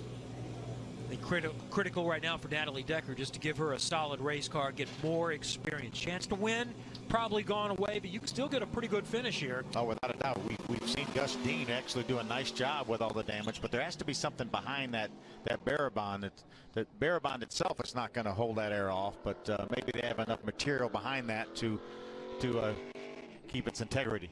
Well, this is race number 1 of 2018 and one of the more diverse schedules in motorsport. Here is what's to come. Little time off before they go to the fairgrounds in Nashville, then another short track in Salem, and our next event on FS1 coming up, another super speedway at Talladega in late April. Yeah, we talk about the diversity of this schedule. They don't have a road race this year, but last year they had a road race, dirt races, short tracks, super speedways, intermediate tracks, and this guy beside me won on every type of a racetrack that they had last year. I think he's pretty good. What an amazing schedule. Daytona, Talladega to the dirt track, back to Charlotte for the first time in a while. It's going to be an exciting year. That's Austin Terrio, the 2017 Arca champion. Back to Gateway as well, that 1.25 mile racetrack. Absolutely. Up near St. Louis. They've done a lot of things at Gateway in the last few years. That has become a really good motorsports market. Yeah, we have a great truck crowd up there when we go up there, and looking forward to that. It'll actually be a combination weekend with the truck series and the Arca Racing series at Gateway. Be a great show. 19 of the 20 races are on live television this year, 8 on Fox, either FS1 or FS2. We can't wait, and we want to find out what's going to happen in this one. We're going to have 10 laps or so to go when we get restarted. And there's a great story in this race. He's a former winner in the Arca Racing Series, but it's been a little while. Mark Thompson, though, Dylan, is in the mix here tonight. And he's making his 100th career Arca start tonight. Former Daytona pole sitter in the Arca cars, won that in 2015. He's also trying to qualify for the Daytona 500 next Sunday. He and crew chief Carl Long have been using this almost as a test session for their Cup car. They've been racing throughout the day, and Mark has been reporting to Carl about what the car is doing, and they've been taking notes, trying to apply anything and everything they can to improve their Cup car efforts. So kind of cool that there's a little bit of parlay and carryover from both these cars to the Cup cars. He ran the Talladega Cup race last year, a 2-time winner in 1997 in Arca at Charlotte and also at Michigan. We have to assume the 43 is going to start on the bottom, so that means the 28 and the 54 cannot work together on this restart. Yeah, we'll see which way Sean Core goes, whether he wants Noah Gregson behind him or Travis Braden behind him.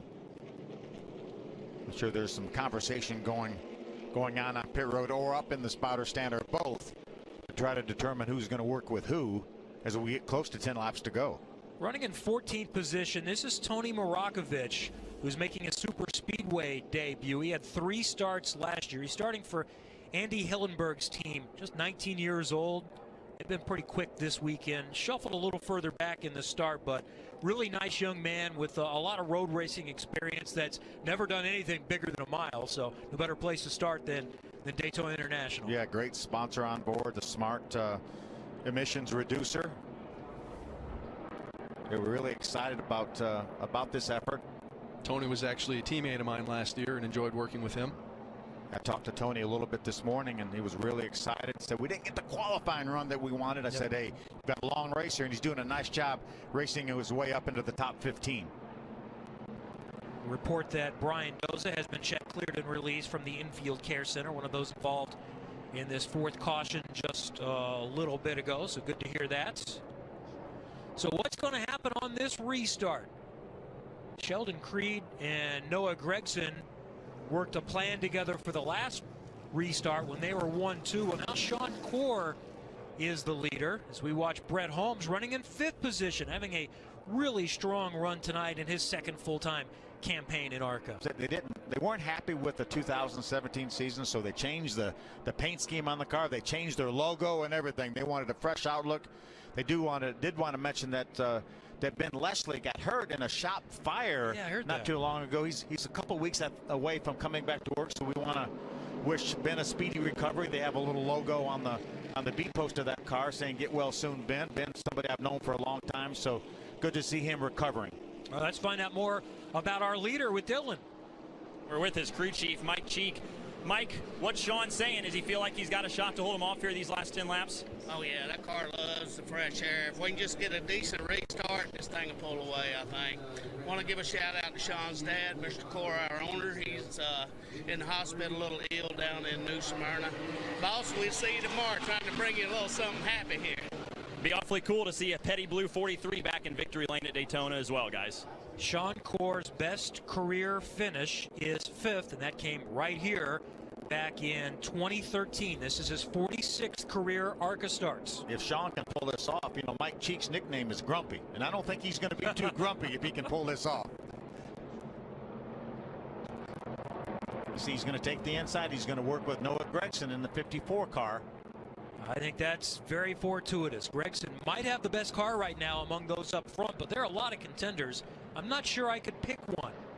Yeah, I think the 28 and the 54 would like to work together if it works out. But sometimes, obviously, now they're in different lines and different rows, and you have to go when you can. So Creed has Travis Braden behind him on the top line. Thompson, then Herbst. That's the high line. Then you see Dean back there. On the bottom line, it's Corr, Gregson, and under 10 to go. Pace car about to pull off. It might be the final restart to determine the season opener for the Arca Racing Series, presented by Menards. So important to get a good restart here, and don't leave the guy right behind you. Have him go with you. Motion for him when you're getting ready to jump in the throttle. Watch Brett Holmes back there, 3rd in line on the bottom line. Chase Purdy back there in the red Bama Buggies car. Back to green at Daytona. Creed on the top side. Corr on the bottom side. Gregson trying to push Corr along. But Braden is giving a good bump as well to Creed up top. Both those guys in the 2nd row did an amazing job on this restart. And they stay hooked up. Headed to the backstretch. Top lane with an advantage off too. A little bit of energy there on the outside. And that's Braden doing the work. And Corr will duck in line right there. So it's Creed, Corr, Gregson, Braden, Holmes, Thompson, and Purdy. And Thompson's the only one on the top side right now. And Gus Dean is hanging in there. He's on the inside of Herbst with that damaged car. Watch that green and white Sinclair car back there of Michael Self. He's trying to stay within range. Lined up with Tom Hessert, that black and blue car on the outside. But they've got to catch the pack. The front pack has inched away just a bit. Led by 20-year-old Sheldon Creed, looking for his first Arca win. Those guys on the outside need to get in line. Stay single file and try to catch that front pack. Sean Core still in second, takes a little bump from Gregson, hangs on to it. Braden in fourth, Holmes, Purdy, that's the top 6. They've spread out a little bit. Oh, we're going to see a caution. Caution is out. And it's for the 10 car of Marakovich. We just mentioned slowing to a stop on the apron. Caution. Wonder if he was one of the guys that only made that one pit stop early on. Now we're hearing that maybe he made some contact with the outside safer barrier. There's Michael Self going by him. Possibly some oil. Looks like because Michael Self was all up against the wall, and then Tony came along and made some contact with the wall. There was a big slide. Let's see what we can see again. Oh, he slid up into Michael Self. So Marakovich got up into Self, who then hung on to it, and then Marakovich slid up a little higher. Almost looked like a right front tire or something went down quick on Marakovich's car as sharply as he turned right. Definitely mechanical, yep. So Self in 11th position might have a little bit of damage. Both on the left and the right. Left where Marakovich made contact with him, and the right side from the wall. And now Sheldon Creed on this restart is going to have what he likes, because he's going to have Noah Gregson behind him. He's in third. So it's Creed, Core, Gregson, Braden, Holmes the top 5, Purdy, and Gus Dean still within reach. Yeah, when you said earlier this might be the last restart, I was thinking myself, I'm not too sure about that. I wouldn't have bet on that, but it might have been. Chances were not good. So we'll see if we finish in regulation or go to Arca overtime. The Lucas Oil 200 driven by General Tire is nearing a conclusion.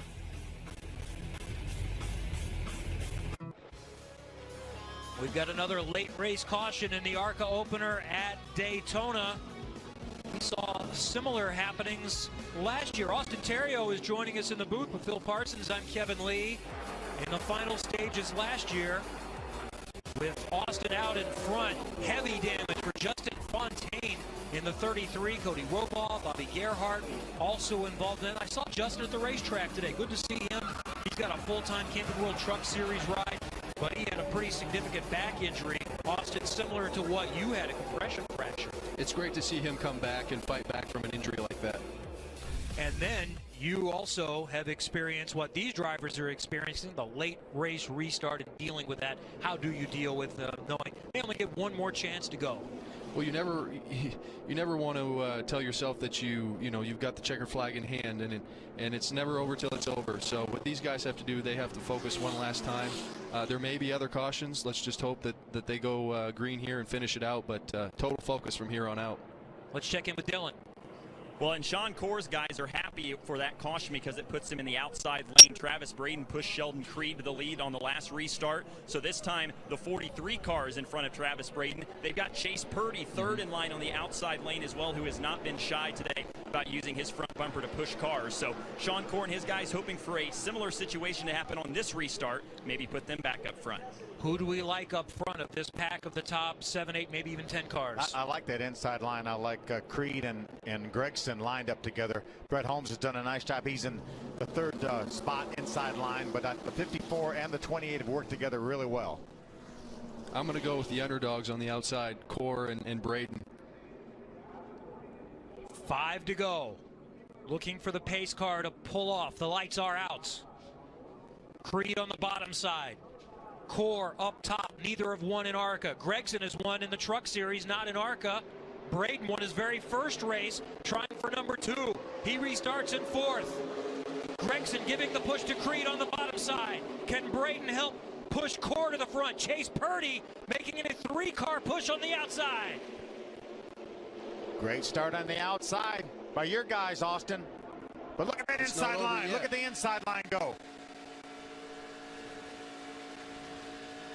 Nosing in front, it's Sheldon Creed leading again at Daytona. Braden jumps to the inside and leaves Sean Core. Now Sean's going to try to side draft to kill the momentum on the inside. Braden is fast, and now he's on the bottom side, chasing Gregson and Creed. Holmes right there on the bottom side in the 23. See, Tom Hessert, Michael Self went through the middle, put the 66 of Mark Thompson on the outside. Purdy has moved up top. We'll see if he can push Core back into contention. Right now, the top two have checked out just a bit. Creed and Gregson. 3 to go in Daytona.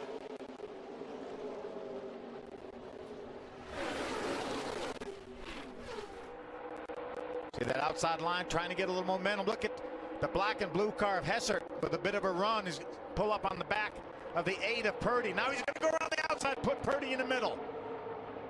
Michael Self's helping him on the outside. Oh, and Purdy's just going backwards there in the middle with no help. Self in the green and white, 15. Moonter down on the grass. Will it stay green? Great save by Leilani. Trying to get out of the way as we come to the line with 2 to go coming up. 3 wide. Back there for 5th position. And Gus Dean grabs that spot for a moment. How can Gus Dean be racing for the 4th spot with all that damage in that 32 car? Top 4 have checked out just a bit. Creed, Gregson, Braden, and Holmes.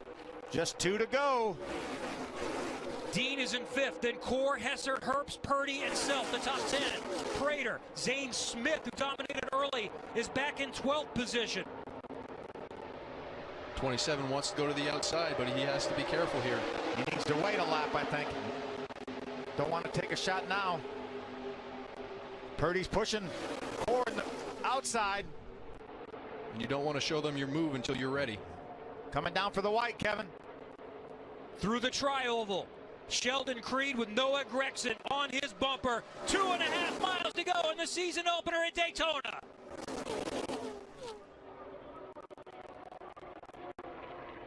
And we're back to a dozen right there in a pack. Creed into turn number 2. Gregson a car length behind. Another car length back to Braden. Here comes Core again in that blue 43 on the top side with a good push from Purdy. And they're wrecking. Holmes is going around and upside down. Zane Smith around. A big one here in Daytona, but keep in mind, this is not the finish of this race. We will see a 1-lap shootout to determine this one. So another restart coming.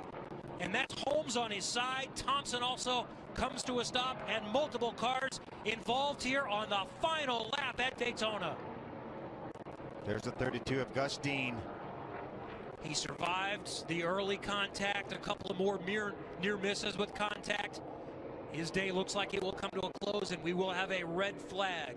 We could feel the energy building from up here. Yeah, and you just fight for space, and you get to the last lap, and you know if you give up 3 or 4 feet, then you're probably not going to get it back. There's Mark Thompson, who's having such a good run. We see him moving around in the car. Winning that down. I want to see Brett Holmes, who was on his side. There's Brett moving around. That's Gus Dean, I'm sorry. That's Gus Dean. He says he's okay. He gave that car a great ride after all that damage he got earlier in the race. And through all of that, Sean Core is shown in 2nd position. But we'll wait and see how this all plays out once they get things settled in. Yeah, it all depends on when the Arca racing officials put the caution flag out, because you cannot advance your position once the caution flag is displayed. But he was moving on that top line. He's definitely in the top 4 or so. Definitely had some momentum, yes. Yeah. He could very well be in 2nd. The top lane had a bunch of good cars there right before that wreck. He had the 41 of Zane Smith, Purdy. I think Zane ended up with a lot of damage in this incident as well. So I think that's a good sign that Brett Holmes is okay, because they're working on just putting the car back upright. I believe that's Zane right there, isn't it? That does look like that is Zane Zane, Smith. yeah. He walked under his own power to the ambulance. It's good to see. He had a great run early. A little contact on pit road, got shuffled back, and too many good cars. It was too difficult to make your way back to the front. Gus Dean climbing out. And remember, as you mentioned, we will have a 1-lap shootout. Because they saw the white flag, that's why. You take the white, then you come around and take the checkered. Yep, we're getting confirmation from the Arca officials. It will be green and white together when they restart this race for 1 lap. But that doesn't mean that's going to be it. If we have another incident on that last lap, then we will have another restart. we will finish this race under green. We've got time. We have time. Cup qualifying is at noon tomorrow.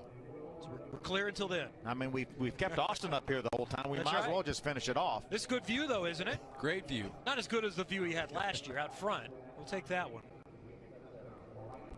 Austin Terrio is joining us in the booth, the 2017 Arca champion. With Bill Parsons, I'm Kevin Lee. Jim Trado and Dylan Welch are on pit road.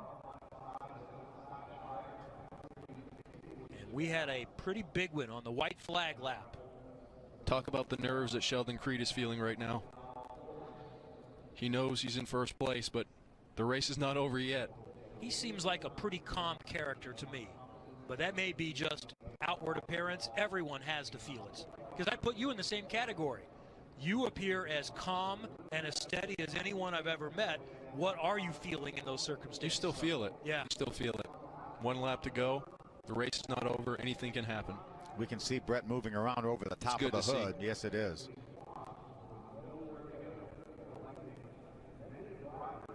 You can see the roof is intact with that car. It did not smash. It didn't look like it landed on the roof. Certainly landed on the side and slid along on its side.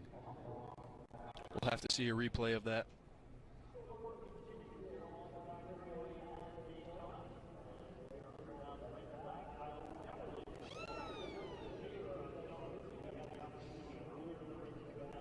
So it's going to take a little bit to clean up the carnage from this one, and then we are in store for a one-lap shootout with great stories up front. Sheldon Creed has won Stadium Super Truck Championships. He's driven on road courses. And there's Brett Holmes. Good to see. Absolutely. Definitely disappointed, but it's good to see him out. Yeah, he had a great run going to. Did a really nice job.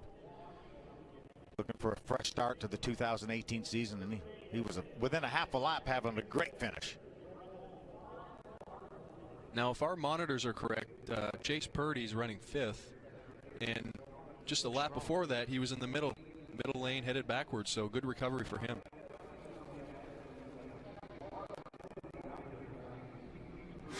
So let's go back and look at how all of this got started. Look at the 23 on the bottom side of Holmes. See that we got the 18 pushing the 32, and the 32's trying to help the 23, but he catches him in the right rear corner, and that turns him sideways. And I think he launched off the front of the 66 of Mark Thompson. If it wouldn't have been for that incident, the outside line definitely would have had a shot at the win. And I think you guys might be right. Sean Core is being shown on our scoring monitor in second, and he's lined up second under this red flag. See, look at the momentum the outside lane had before that. I'm not sure, though. It depends on. Remember, it's not instantaneous. I mean, it's not. The caution flag's going to come out as soon as they can, because they know the damage is severe enough that we need a caution flag. As you see Brett Holmes sliding down driver's side. That's going to be close, because Core definitely had the momentum, and it was on his way. From that angle, it looks like he is ahead of. It does. I think Gregson. so. Yeah. Yeah, sure does. And then Purdy is up there. And Zane Smith almost was ahead of it, and he got hit on the rear quarter.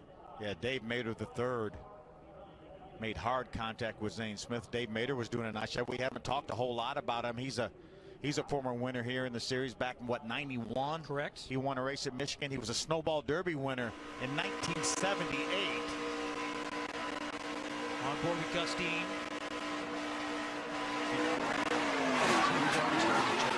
was trying to pedal the throttle to try to get out of that situation.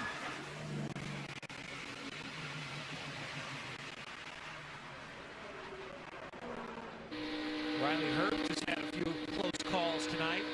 Both those cars in front of him involved in the incident. Let's see how Riley gets through here.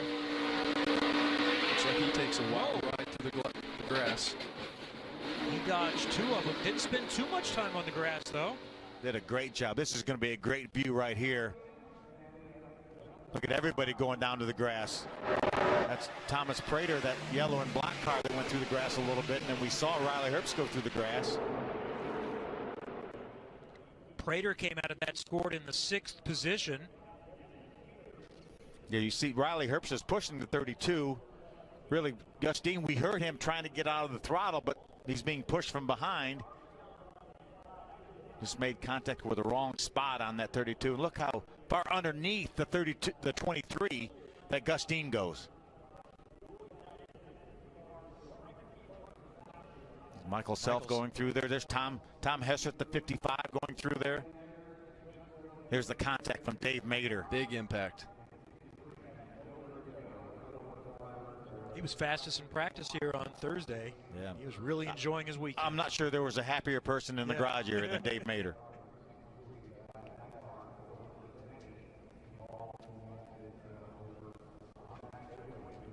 So this is all in the backstretch going in, heading towards turn 3.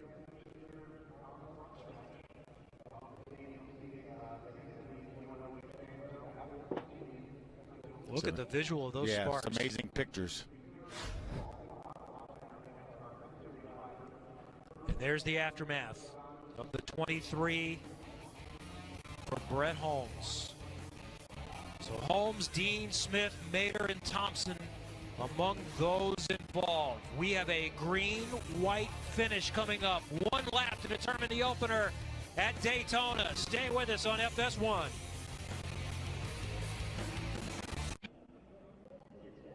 We've got bonus Arca racing from Daytona, and when we're done, it's UFC 221 prelims on FS1 as Damian Beatdown Brown steps into the octagon to face Dong Hon Kim. Plus, Rob Wilkinson welcomes Israel Adesanya in his UFC debut. UFC 221 prelims coming up next on FS1, or stream it live on Fox Sports Go. Another look at the white flag crash. Cleanup coming to a close. One lap remaining. Coming up next from Daytona.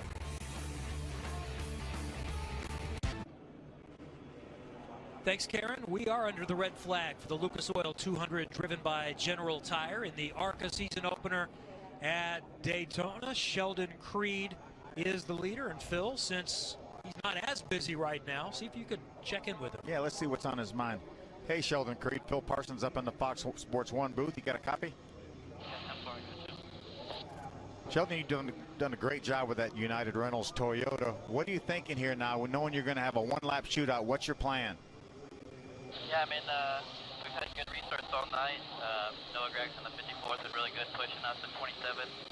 Now let's get back to the lead there, pushing us. So just got to do our job here, get a good lap restart, get through the gears good, and hopefully the 54 of Noah does the same thing. And make it thing. We don't want to be too light coming off the chute, and that'll give us a chance. So just got to do our jobs here, and hopefully we can come around with the lead. Do you have a plan, Sheldon, to keep that 54 close to you? You don't want to get too far out in front of him. You have a plan to make sure he stays with you? I mean, hopefully we just hook up and I can lay off the gas a little bit. We can stay connected, or just gotta watch him. If he tries to make a move, I gotta kind of block, I guess. So just gonna try to do our job here. We've had a good car all night. The MPF guys have killed it all week, so just gotta get a win for them. We've done a great job all night, buddy. Finish it off. Thank you. Let's find out what's happening on pit road with some of those on top of the stand making decisions. We start with Dylan. And we're down with Coley Barraclaw, who's the crew chief for Chase Purdy, who runs 5th right now. You guys were back near the back of the top 10 just about 4 or 5 laps ago. Now you're back up to 5th. How are you able to get back up there so quickly? Just do what TJ tells him to do. He's doing a good job. It's his first Speedway race. Pretty proud of him. So I think we're going to line up 4th, so whoever gets in front of us, we're going to push him to victory lane, and hopefully we can follow him. What has the learning process been like for Chase over the course of this race? It is his first Daytona start.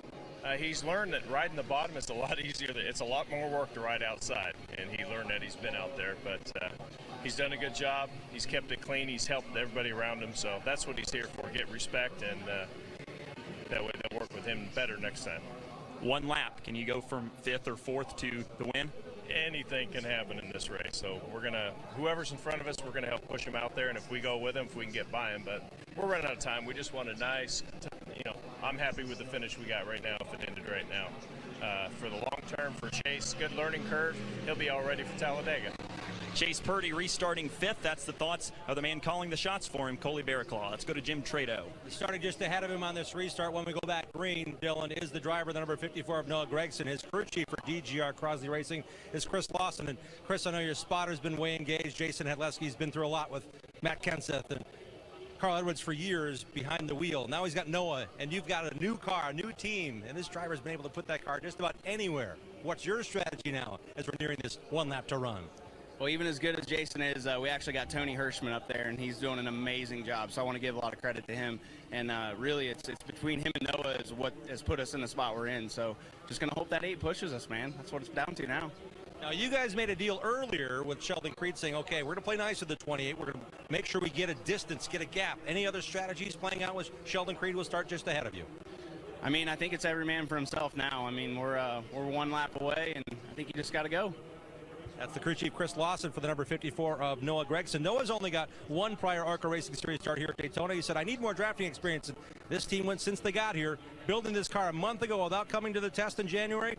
They've got a strong piece to the finish here, guys. All right, thank you, Jim. Also, we've got information of those involved, checked and released from the Infield Care Center. That includes Brett Holmes, Gus Dean, Zane Smith, and Mark Thompson. They're all okay. So we're lined up, ready to go for 1 more lap. How did we get there? It has been an eventful night here tonight, starting with 20-year-old Natalie Decker on the pole and Zane Smith on the outside grabbing the early lead. Pretty calm for about 24 laps. Then we had the 99 and Ronnie Osmer lose an engine. Then we had a couple cars get involved in an incident trying to avoid him. That brought out caution number 1. Gus Dean with some early damage stayed in. Riley Herbst, one of those expected to be quick with some problems early on. A lot of issues on pit road today. Yeah, Zane Smith leaving his pit, runs into the 5 of Bobby Gerhardt. And then further back, Daniel Sasnick going around, causing one of our 5 cautions. Ed Papa, the 22, gets involved along with Andrew Belmont. Another view from what Natalie Decker saw, or for an instant anyway. She was able to escape a couple of different times. Here, though, got into the back of Max Tolman, one of the early contenders. He led laps in the beginning, but took some contact. And just a chain reaction on a restart. Natalie got the worst of it, unfortunately. Decker, by the way, is still in this, though. She'll restart in 10th. There's Gus Dean, Quinn Howe, Bo Lamastis, Brian Doza, all making significant contacts. Here's the most recent caution that brought out the red flag with Brett Holmes getting turned around with contact from Gus Dean. Hard hits. Bo Lamastis involved in this as well. Mark Thompson. I'm sorry, not Bo Lamastis, but Mark Thompson involved with this. And that was on the white flag lap. And that's why we are red right now. And they're rolling again. We're under yellow. When we take the green, it will be a 1-lap shootout. So, Austin, we heard from a driver, we heard from crew chiefs. First, what are you doing if you're Sheldon Creed to help your chances in front? Well, I'm still hoping that the 54 of Gregson helps me get going. I mean, this restart is going to come down, and I think ultimately the winner of the race is going to come down to what happens between the start-finish line and the end of turn 2. I mean, the momentum that you have, I think if you have the lead coming out of turn 2, you're in a good position because you only got 1 lap. You don't have a second lap for other stuff to happen, and it's going to come down to the restart here and making no mistakes. You got to time your restart perfectly. You can't go too soon because you need the guy behind you to push you. As Sheldon Creed told us on the radio a few moments ago, he's going to want help from Noah Gregson in the 54, but then he may have to play defense because Noah Gregson doesn't want to finish second in this race. Yeah, Noah did not come here to run second, so you're going to help the 28 until you feel like you possibly have a run to pass him, but we just don't have a lot of time left, so I think the 28's in the catbird seat, but anything can happen. But Sean Corr's been so good on the outside in that 43 car, and he's going to have a good pusher. He's going to have either Chase Purdy or Travis Braden, depends on who's going to line up in the 4th spot. We're definitely not counting him out yet. It looks like Chase Purdy now is lined up in the 4th spot. His crew chief was right. Cully was right. They're going to restart in the 4th position. So, Phil, let's say you are Noah Gregson and you're starting behind Creed. Is your best hope get the 2 of you past the outside line? Then if you want, if you see the other line coming, you can jump in and go with the high line. Well, that's what I would want to do. I would try to push Sheldon Creed out where I'm clear of maybe Sean Corr, whoever may be leading that outside pack, and then just immediately jump in the outside and try to leave Sheldon Creed by himself. Because at that point, Creed doesn't have anybody behind him, and you move to the outside with the momentum there. So. And as we said, Noah Gregson is not running for points in Arca. He's a full-time Camping Wheel Truck Series driver for Kyle Busch. So it's win or nothing is what he's looking at here. There may not even be an opportunity for Gregson to go to the outside because Purdy and Core, I think, are going to have a strong restart here. Yeah, Purdy, it looks to me like Purdy's been one of the best pushers that we've had here in this race tonight. And then there are those that are lurking just a little further back, like Tommy Prater, Michael Self, Riley Herbst, Tom Hessert, a lot of experience here. Natalie Decker restarting in the 10th position. Bobby Gerhart restarts in 12th, looking for a 9th win here at Daytona. He's the only one entered this year that's won previously at this track. Yeah, give a call to Chuck Hires in the 06 car. He's running in the 13th spot. How about the 37 of Kirk Horton? We haven't talked a whole lot about him. He's up in the top 15 and 14th. Brad Smith making his 300th career start in 15th. And Con Nicolopoulos driving for Wayne Peterson right now up in the 16th spot. In 17th, I want to mention Jerry DeWeert. I had a nice conversation with him today. He's from Belgium, has never done any kind of oval race more than about a half a mile. He's got a lot of road course racing experience, and he is loving his weekend here, and it's going really well, and he's planning on hopefully doing a few more ARCA races this season. He's done a nice job.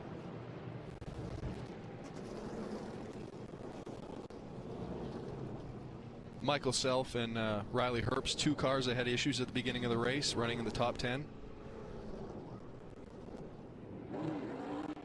Yeah, even in what we think is a really quick race with 80 laps, you still can persevere and get yourself back into contention. And let's not forget, this is race 1. These guys are going to be competing all year. Coming out with a top 10 finish is not the end of the world. You know, you can build on that. It's Daytona. It's Daytona. Would you have been happy last year with a top 10? No. Okay, all right. I'm just saying, but definitely, you know, if you're running for points and you win this race, this could put your year on a really, really, really good projection as far as knowing that you got a good team and the confidence can take you so far. You got a great view there of Michael Self. What an amazing record he has here in Arca. Over the limited number of starts he's had so many top 5 finishes, including that big win at Kansas last year. Came from a long way back to get that win. Let's take a look back at Kansas, our last race of the year, when Austin Theriault was busy clinching a championship. Look at him there. How about that restart there? 5 wide.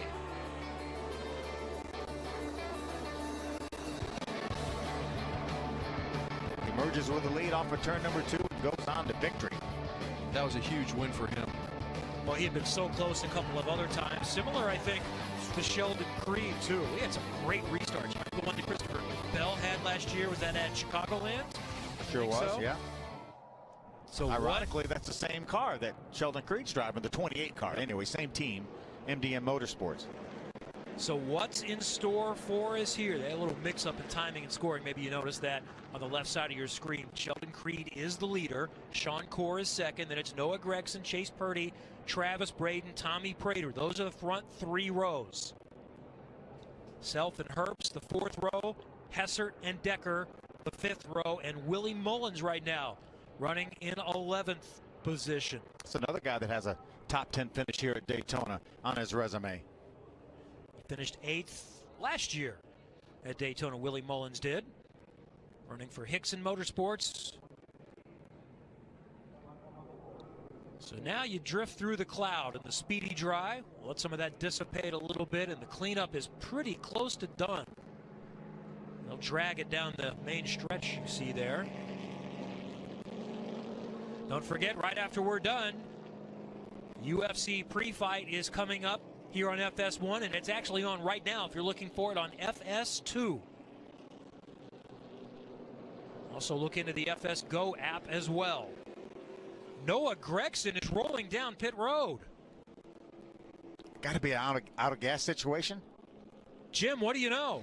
Yeah, the matter of fact is when Noah got on the high banks in 3, he said, guys, I think we're out of fuel. We're out of fuel. So Noah Gregson's chances and all that interest in what he was going to do on the restart goes for naught, as he needs a splash and go here on this caution lap. So if he ran out, who else is worried? Everybody. Yes. Everybody that pitted back when the 28 and the 54 did.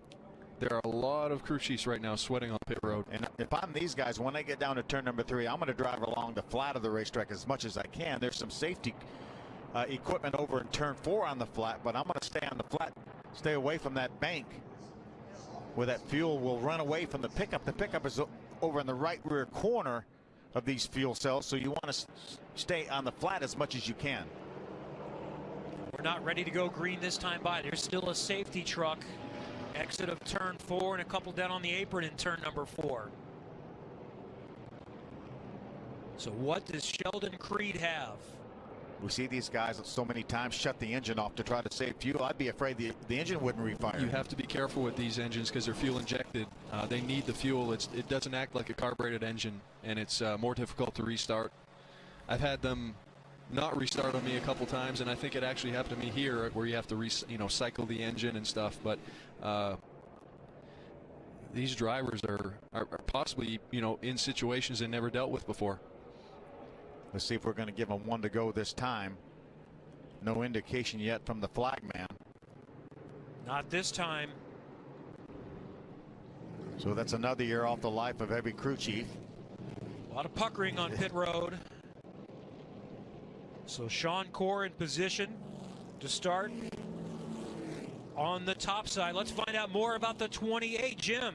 Yeah, there's 3 MDM team cars down here. The leader is the 28 of Sheldon Creed. His crew chief is Jeff Stankiewicz. He took a walk down to confer.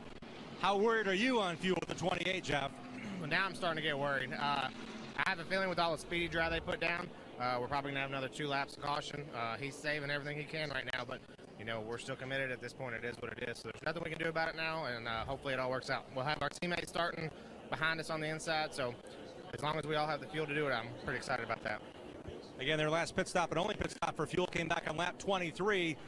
About 5 laps prior to our most recent caution. The team was, the crew chief, Jeff, told his driver, hey, I think we're good. No longer need to turn the motor off under caution.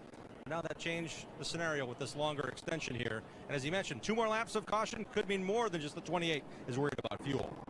On Nick Galopoulos, we saw rolling down pit road. So that teammate he mentioned, that's Chase Purdy in the 8 car. He'll be right behind Creed, the leader.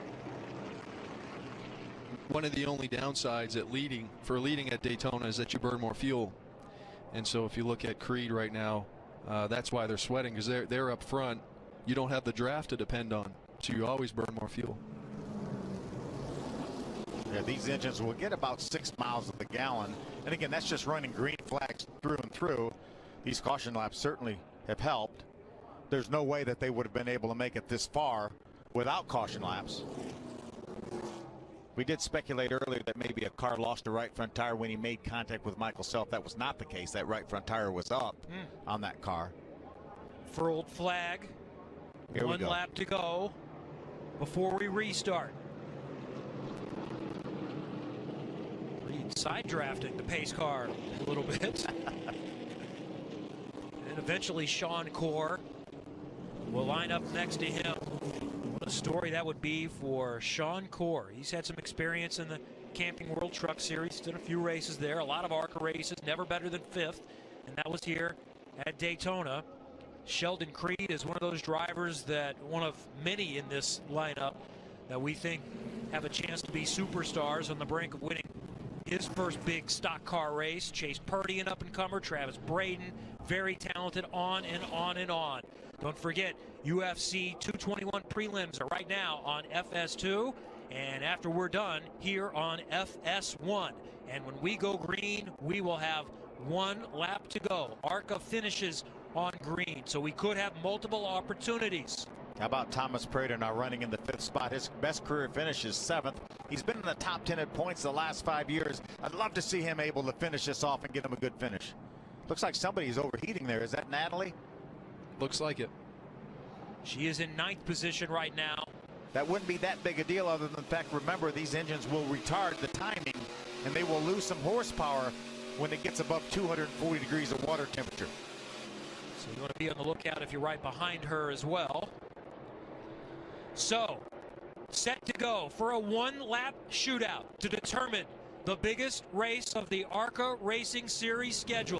It's at Daytona International Raceway.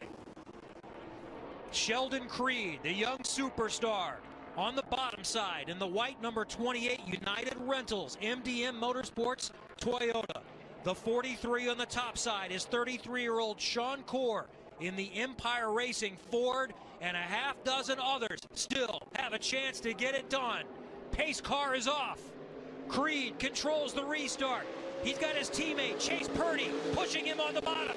Here we go with 1 to go at Daytona. And Creed has the early jump, but Corr is trying to come around the outside with Brayton giving him a shove. Good pushes from the second row for both these guys. Look at him push. Self is still there, back in 5th position. The front 2 rows, side by side, nose to tail, bumper to bumper. Corr in front, wiggles a bit. Corr in the backstretch. Coming right back is Sheldon Creed. They're still side by side going into 3. Let's see who gets the advantage going in 3. Creed on the bottom side. Purdy is going around, hard into the wall. Corr goes with him. Caution, and we'll try again. Michael Self, Willie Mullins are the first 2 cars to get through there.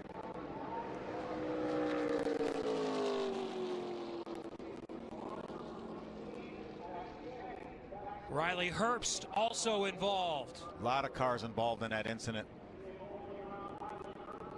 There's Travis Brayton. Look at all the damage to that 27 car. Oh my, we are going to get a wild card winner here at Daytona. With the leaders coming together with 1 turn to go. That's the onboard from Travis Brayton's number 27, the Journal Tire onboard. We've talked about it all day. It's so tough to go bumper to bumper for a whole lap here, and what you just saw in turn 3 was the consequences of that. There's Brad Smith right there. That's Jerry DeWeert on the other side of him. And the idea is that it's okay on the straightaways, but you want to get off the bumper in the corners. But last lap, nobody's going to get off the bumper. Yeah, these cars are really hard to drive, especially when the rear wheels are off the ground. So there's Brayton. See him moving around inside the car. That's from his onboard camera.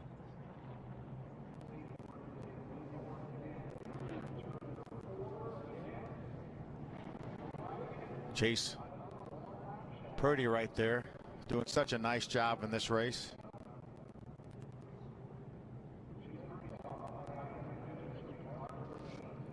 See all the grass and the grill of the 28 of Sheldon Creed. And he was the leader. Now we're still going to have issues with fuel. Yep. We know that the 15 of Michael Self and the 3 of Willie Mullins were the first 2 cars to emerge from that turn 4 melee. There's Travis Brayton climbing out of his car. Chase Purdy out of his car as well. So Creed was involved in that as well, but he seems to have somewhat come through it as the red flag is out once again. As you can see, the cars all coming to a stop. So right now it's Michael Self, Willie Mullins, Noah Gregson back up to 3rd, now with fuel. Not as much of a concern as others. Then Creed and Kirk Horton, and that's how they're scored for the moment, so that's not official. There may be some double checking. Bobby Gerhardt in 6th, Tom Hessert, John Ferrier, Max Tolman back in 9th, and Andrew Belmont. We saw Andrew involved in that early incident on the front straightaway, but I'm telling you, if Noah Gregson can be up there somewhere in the top 5 after pitting, 1 lap ago, basically, that would be an amazing comeback. And he will be tough to hold off. All right, let's see what happened here. Creed on the bottom, Corr on the top. Nobody to blame here. These guys are just doing all they can do to be pushed. You see the 28 get pushed sideways, and then the 43 of Corr and the 8 of Chase Purdy make contact. The 43 takes the 27 up into the outside wall. You see Michael Self go by relatively unscathed from this incident anyway. Chase Purdy got tight on the bottom. You could see he didn't have any air on his nose, and he just couldn't keep it down there and got into the outside lane. He didn't have any air on his nose because his nose was up underneath the back of the 28 car. And you have to do that if you want to win the race, but you can see it here. This is on the middle of the backstretch. Bumper to bumper, gets tight. You can see how much higher his nose was there with no air on it. once cars get together, it's over. Thomas Prater hires the 06 and the 9. There's Brad Smith making contact with the 06. There's Riley Herbst, the NOS car on the right. I think we're going to need to count the cars that haven't made contact. Yeah, exactly. Travis Braden's on board. Nowhere to go. Absolutely nowhere to go.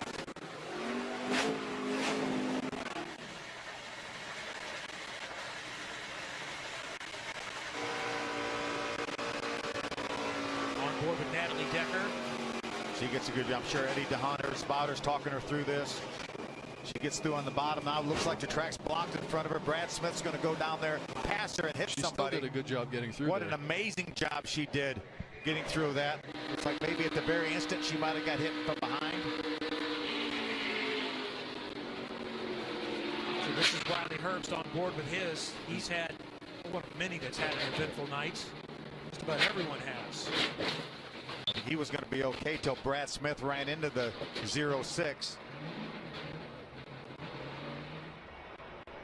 This might give us a better look at Sheldon Creed, who almost got it, tried to hang on to the spin, and then we presume just went through the grass. Yeah, spins down through the grass. If he kept that car going, though, and kept it rolling, and is going to restart in the 4th position, then he still has a shot at this. This might give us a better look at Sheldon Creed in the 28 United Rentals car. And gets it turned back around and keeps it straight, just barely on the grass. Does not even wiggle. spin. He may even get to line up in front of Noah Gregson. Right now, our scoring monitor shows Noah Gregson. Depends if Arca deems that he was maintaining speed and when the caution flag came out. Look at the damage. The 06 into the windshield of Riley Herbst. As a former car owner, how much are you thinking when you see these? Oh, how gosh. expensive Just this is? Dollar signs. Oh. Just dollar signs. I mean, after the fact, you think about trying to get that trophy first. Yeah. And then second, you're making sure that the driver is safe. Exactly. But after that, it's this is gonna cost us a lot. So we're hearing that Noah Gregson is going to have to go to the tail. He's not going to keep his spots. Yeah, we'll check with the ARC officials and find out what the ruling is on that. So maybe he scooted through too many after the caution was clearly Well, out. you got to try to miss the wreck first. Yeah. You got to drive by him.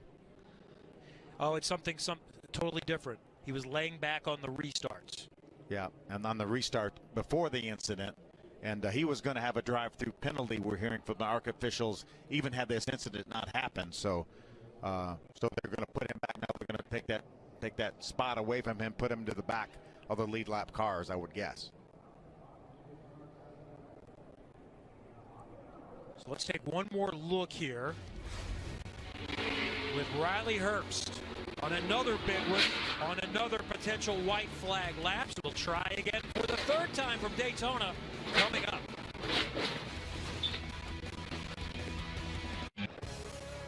Thanks for staying with us in Daytona for the Lucas Oil 200 driven by General Tire. Double overtime now.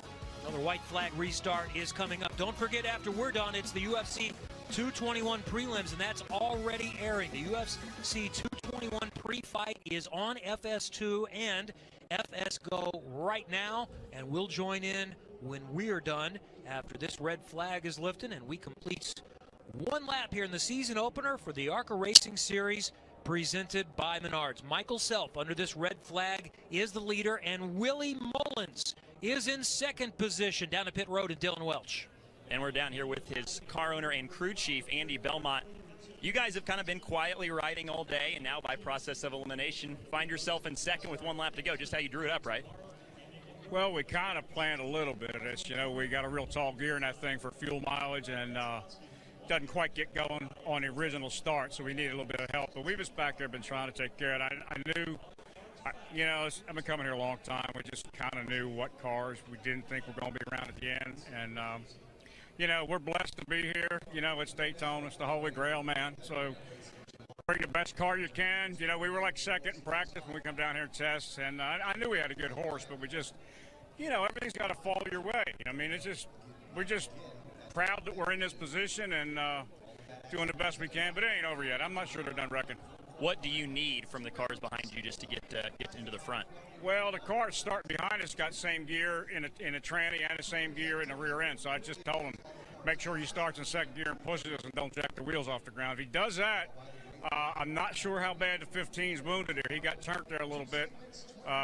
Looks like the back bumper's hanging out a little bit. But I think if we can get to run a good run on the top, I think we'll be all right. You just don't know. I mean, hell, we're second. We might be 10th before I get back to the checker. You know, we might be upside down too. So, you know, I'm just thrilled that they chose me to work for them. And, you know, we're a small team from Virginia and a lot of volunteer help, a lot of guys busting their ass to be here trying to live the dream, you know what I mean? And got to give a shout out to my boys, current 10th in the Mod Space car. So I'm a little torn. I'm watching the front and the back, you know what I mean? But I'm really blessed. Thanks for taking the time. Yeah, 2 cars in the hunt here for Andy Belmont. Willie Mullins in second, and his son Andrew Belmont running in the 10th spot. Jim Trado? Adventure Motorsports has 4 cars in the field. One driver that's worried about the lead is the number 15 of Michael Self. Self in the 15. Now that team, he's only got 10 races with him, so they have young Christian Eckes signed up for this team. Snowball Derby winner from a few years ago, and you know what? He has a chance to learn a lot here tonight. So he's on the ladder talking to who will be his crew chief on the short tracks here in the Arca Racing Series. And Kevin Reed, the 2-time Daytona winner here, most recently in 2016. Now you've got all the scenarios played out, a lot of radio chatter. What are your thoughts as your car came clean through that to take the lead here on this restart? Well, we come pit road. The rest of these guys in front of us hadn't pitted, so I'm going to imagine there's going to be a few more run out of gas here with as many laps as they've run. So I was trying to play it safe, come to pit road, put gas in it early, come back to pit road to make sure we had enough for the end because it felt like it's going to be pretty racy here at the end. Michael Self is as good as race car drivers on the premises tonight, so he should be able to go win this thing. Hopefully we can get a push out of the box here and it can just be nice and smooth and we can take it home with us. Kevin, your first stop was fuel only. You slid through. You came in and changed 4 tires. Is that any advantage now, having fresher general tires under your car at this point? Having general tires is always a good, fresh general tires is always better than not. So we'll just take our chances here and go see what we can do. It's Kevin Reed again, winning in 2013 and 2016 with 2 different teams. Same driver, John West Townley, looking for his 3rd ring in the last 4 years. We saw Christian Eckes, who we'll see later this season, did a great job last year as a 16-year-old. Finished second a couple of different times, still just 17th. So we'll see him later on this season. Who are you going to dial up? Let's see if we can talk to Michael Self. Hey, Michael Self, Bill Parsons, and up in the FS1 booth. You got a copy? Yeah, I got you, Bill. Go ahead. We've done a great job. You're trying to go 2 in a row here. I know it was a while ago when you won that Arca race at Kansas, but that was our last one. You've done a great job keeping that car essentially in one piece, and we just talked to Kevin Reed, and he had a great strategy to get you guys out front. What do you think? Essentially, that's the key word there. We bounced this thing off the wall not long ago. Gotten lucky to avoid a couple of wrecks. I don't know, man. I made a huge mistake earlier that I've been apologizing to my guys for when I blew my pit box on that second stop. But, I mean, Kevin and those guys, all the Adventure Motorsports guys on the Sinclair 15 car here, gave me a phenomenal car, so I felt terrible about that. I think he called the strategy, and, you know, the strategy didn't work out how he wanted because of my mistake. Are you thinking the inside line here for this restart?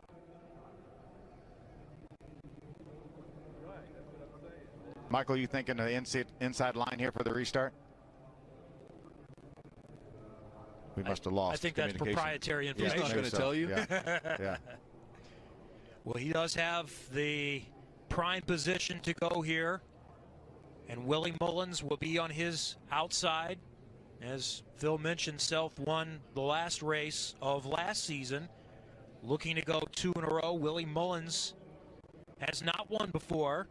37-year-old from Fredericksburg, Virginia. His best finish 8th here a couple of years ago at Daytona. It was a part-time schedule last year and this year as well. Look at the speedy dry in turn 4. Now look at the grass on the grills of Noah Gregson's car right there, that black and white Camry, the switch Camry. You see all the grass where he went through the grass avoiding that incident over in turn 4. There's Bobby Gerhardt's car. He's got a bunch of grass as well, but if we pan a little bit to the right, we hear that Noah Gregson is going to have to go to the back for this restart. Looking at Sheldon Creed's car too, a lot of grass on the grill of that car. So if they don't run too many laps under caution, then it shouldn't overheat. Remember, when these engines get to 240 degrees, they will detune themselves a little bit, and certainly he would not be able to run long with that much grass on that grill. So fuel a concern for some, overheating a concern for some of the same and others. And the beach. Here, the beach over in this corner. Yeah, vision. Vision, yeah. There's more sand than we have on the beach here at Daytona Beach. So it's still going to take just a moment to get this finished up, but they're working on preparing the racetrack to resume. Now, we've got plenty coming up tomorrow starting at noon on Fox. The front row will be set for the Great American Race, the Daytona 500. Qualifying is coming up at noon tomorrow, and then back here on FS1, it's NASCAR Race Day, leading up to the Clash with the playoff drivers from last year, those that won a pole, former Daytona 500 winners, as long as you were running full-time last year. So I think 17 are entered in the Clash tomorrow. And remember, a little bit different format this year. After those Daytona 500 cars qualify, the next time they will be on the racetrack is for the duel on Thursday. No more practice from here on out. They will not be on the racetrack again until Thursday. They had their practices today, and that's it for them. So normally one of the advantages to running the Clash is getting a feel for racing here at Daytona, but how much an advantage too, just getting a little extra practice time. There's not that much anymore. A huge advantage, especially in race trim. You know, you're going to have the Clash and race trim, so that's a big advantage to those guys that are in it. So Austin, what are you thinking now? Especially kind of put your mind in the helmet of some of these that frankly probably weren't thinking they were going to have a chance to win when they entered this weekend. Now I've got a chance to win the biggest race I'm going to enter. Talk about a turn of events. Yeah. It wasn't long ago we were looking at some of these guys and commenting, maybe a 10th place finish was going to be good, but look at them. You know, Michael Self, some issues early on, like we mentioned before. And it's not only that, but you get the fact that a few red flags in a row. You know, it's getting hot. Guys are getting tired. And girls. Guys and girls are getting tired. And for some of these, this is the longest race they've ever run. You know, still short compared to the Daytona 500, but you got caution after caution, red flag. You know, the cars are holding up, but a lot of these guys and gals have damage too. So, I mean, we may see a winner and that we may not even imagine. So we'll have to see how it turns out. I still think Michael Self's in a good spot right now. Creed, but you can't count row 3, 4, and 5 either. You can't count them out. There's Bobby Gerhardt, who's won this race 8 times, 9 Arca wins, all on super speedways. Jim, do you have more on the 5? I'm with his brother, Billy Gerhardt, who was a crew chief and on that team for all 8 wins and won at Talladega to make it 9. But I just reminded him, in 2012, their last win here at Daytona, they were in 7th position coming off of the final corner. 3 cars ahead of them ran out of fuel to the checkered flag, and guess who raced on to victory? You guys! Is that going to play out again tonight here, Billy? You know what? It's been a crazy race, but never count Bobby out here. You know, we're missing our right front fender.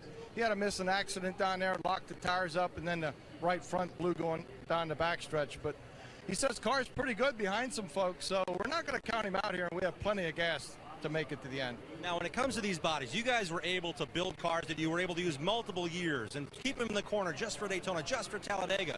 This has been a new undertaking. What have you learned with this body and keeping that speed? You showed it in practice, and now obviously with damage even in the race. Well, you know what? We took one of our old chassis. It's over 12 years old, and we like that status so much with those old cars, and we just worked the new body on it and tweaked some things and came here and tested last month, and we were really happy with the car. Unfortunately, we didn't have the best qualifying effort. We shook that off, and we knew it'd be tough coming from the back, hard to pass. But we'll see what happens here, but never count Bobby out here.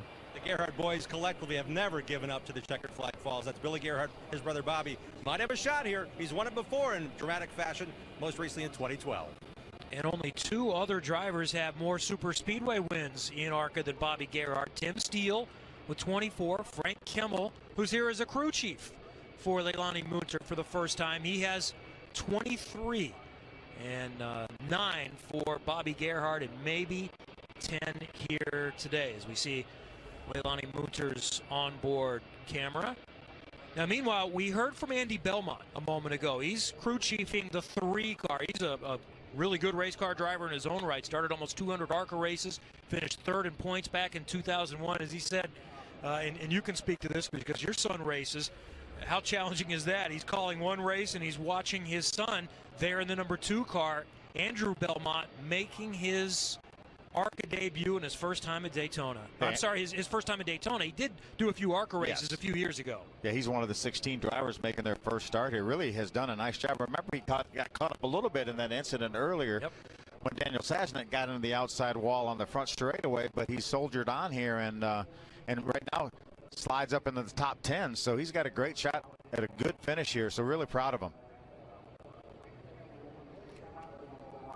So the dust continues to fly. It is beginning to abate, we hope.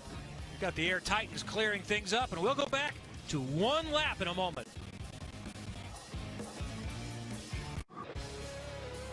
Don't forget the UFC 221 prelims and pre-fight airing right now on FS2 and FS Go. We'll join them as soon as we're done. Cleanup is coming to a conclusion. The blowers have been taking care of the speedy dry, and we'll have one lap to go in the season opener in the Arca Racing Series presented by Menards. Michael Self will restart in front. We've had a chance to talk to quite a few. Who are we going to try next, Phil? Let's talk to Tom Hessert. We talked to him at the very beginning of the show. Let's see what he's been up to. Hey, Tom Hessert, Phil Parsons and the boys up in the FS1 booth. You got a copy?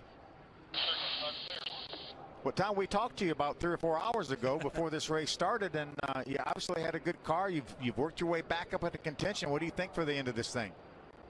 Well, I don't know. It really went backwards early on. Just conservative and seemed to not really be a factor. I missed a couple of wrecks, but I don't know. I don't know how it's going to shake out. They said the 20's got a little bit of damage, and the free seems to be fairly quick. We got our teammate up there in the 15, so I don't know. We're just going to do our best. We got one lap here and try to get the victory lane. Now, what's going through your mind, Tom, now knowing that you just have one more lap? And obviously, the last time we tried one more lap, it didn't work too well. Well, it's just really tough. You try to, so much of what the lap is, the outcome is generated from 1-2 on the restart. So just try to have a good restart. We had a poor restart last time. I mean, in hindsight, it's probably with the good team, it was down to those top 4 cars. But I don't know. Just try to get a run on somebody here and do the best we can. All right, buddy. Good luck. All right, thanks. Tom Hessert right now scored in 7th position, but we still think everyone might move up a spot. We were told earlier that Noah Gregson was to be penalized for laying off the last restart, so he's going to go to the back of the line. Right now he is 3rd in line. So if that holds, it would be Self, Mullins, Creed, Horton in the front 2 rows, and Gerhardt and Hessert, Ferrier and Tolman, Belmont and Herbst, the top 10. Natalie Decker would be in 11th in that scenario. You see Sheldon Creed's car. That's Sheldon right there. You can see that his splitter has been up a little bit where he went down in the grass there, so that's going to hurt him a little aero-wise, but we saw Gus Dean doing a good job with no left front fender, so it may be minimal, but you can definitely see that the front splitter has been pushed up as he went down through the grass. Austin, I'm wondering if there's a challenge of sitting for so long and then trying to get back up in the saddle with laser sharp mental focus that quickly and for one lap with everything depending on it. What's that challenge? You have to do it, but there's too much time for a bunch of different scenarios to go through your head right now. I mean, if you're leading the race, you're picturing 10 different scenarios of what can happen even before you get out of turn 2. And, the chances are something different's going to happen than what you can even imagine. So you just have to be prepared for anything, really. Be flexible. I mean, know that you just got to hit your marks and hope that you have good help behind you. But the key, I think, especially with looking at who's in the top 5 right now, as long as Michael Self doesn't, give too much of a gap behind him on this restart, I think it's his race to lose. But I don't want to predict anything. We've seen before, anything can happen. One good thing about the change of the schedule this year, remember last year the Clash was scheduled right after this race, so you would be hustling up trying to get to that. There's nothing behind us at the track, so that allows the officials to clean up the track as much as they can and give everyone a fair shot at this final restart. There's a look at Kirk Horton, who right now is shown in fifth, but we think he's going to move up to fourth position. Dylan, tell us more. Well, and he's obviously another one of those names that we're not used to seeing up on the top of the leaderboard. But that shouldn't be quite as big of a surprise as you'd maybe think. Those cars, his car and the team car, driven by Dave Mader, were prepared by Jeff Spraker. Shelley Stewart is the crew chief on this car, but Jeff Spraker is the one who prepared it, along with the teammate Dave Mader's car. Those two cars were fastest in practice on Thursday. So while we don't normally see drivers like Kirk Horton or even Dave Mader up near the front, it shouldn't be a surprise. They've been fast all weekend, and a good opportunity here for a good run for the driver of that 37 car. How about that? In his first ARCA start, he has been entered before, but this is the first ARCA race that he started, and here with a lap to go, in the biggest race of the year in Daytona, he's in the top 5. Looks like that car's pretty clean too. Yes, it does. He might win the award as the only one that hasn't been involved in anything. All right, let's go down to Jim now. Well, it was a Petty Blue 43 on the outside of a restart just a few minutes ago, but Sean Corr, the driver's back here with what's left of your number 43 Chevrolet. That had to be a wild ride you took there. Oh, that really was. My dad right now is in the hospital down in New Smyrna Beach and had a stomach operation, and I hope he was watching it, and I can imagine how crazy he was going watching us up front there, but I would have loved to bring him home a trophy today, but it just didn't happen. Our Empire Racing guys have been working on this car since really Talladega ended last year. We've been brainstorming on how to make the perfect composite Speedway car, and I think we built it, and then I killed it. Well, you've had the chance to develop young drivers, including Thad Moffitt, Richard Petty's grandson, thus the colors and the number 46 on your teammate John Ferrier's car. How exciting is that part of your Empire Racing driver development program? That's very exciting. Thad is one of the nicest young gentlemen I could possibly ever meet. The kid comes into the shop every week, and if there's nothing to do, he's not above going and sweeping the floors in the shop and helping the guys build the Speedway cars and anything else that he can do. He's the Petty family, the Moffitt family. They've been so good to us. And Thad's been here all weekend with wrenches in hand, working with his team. He'll get his chance, hopefully, for a fourth ARCA start with Sean Corr and the Empire Racing team here in 2018 after 3 starts on the short tracks a year ago. Yep, Thad Moffitt is just 17. Tough way to finish for Sean Corr, but they knew he was here tonight. He was a factor late at Daytona. Well, that's a good sign. The cars are rolling again. We'll come back to try our third white flag. One more to go from Daytona. Stay with us.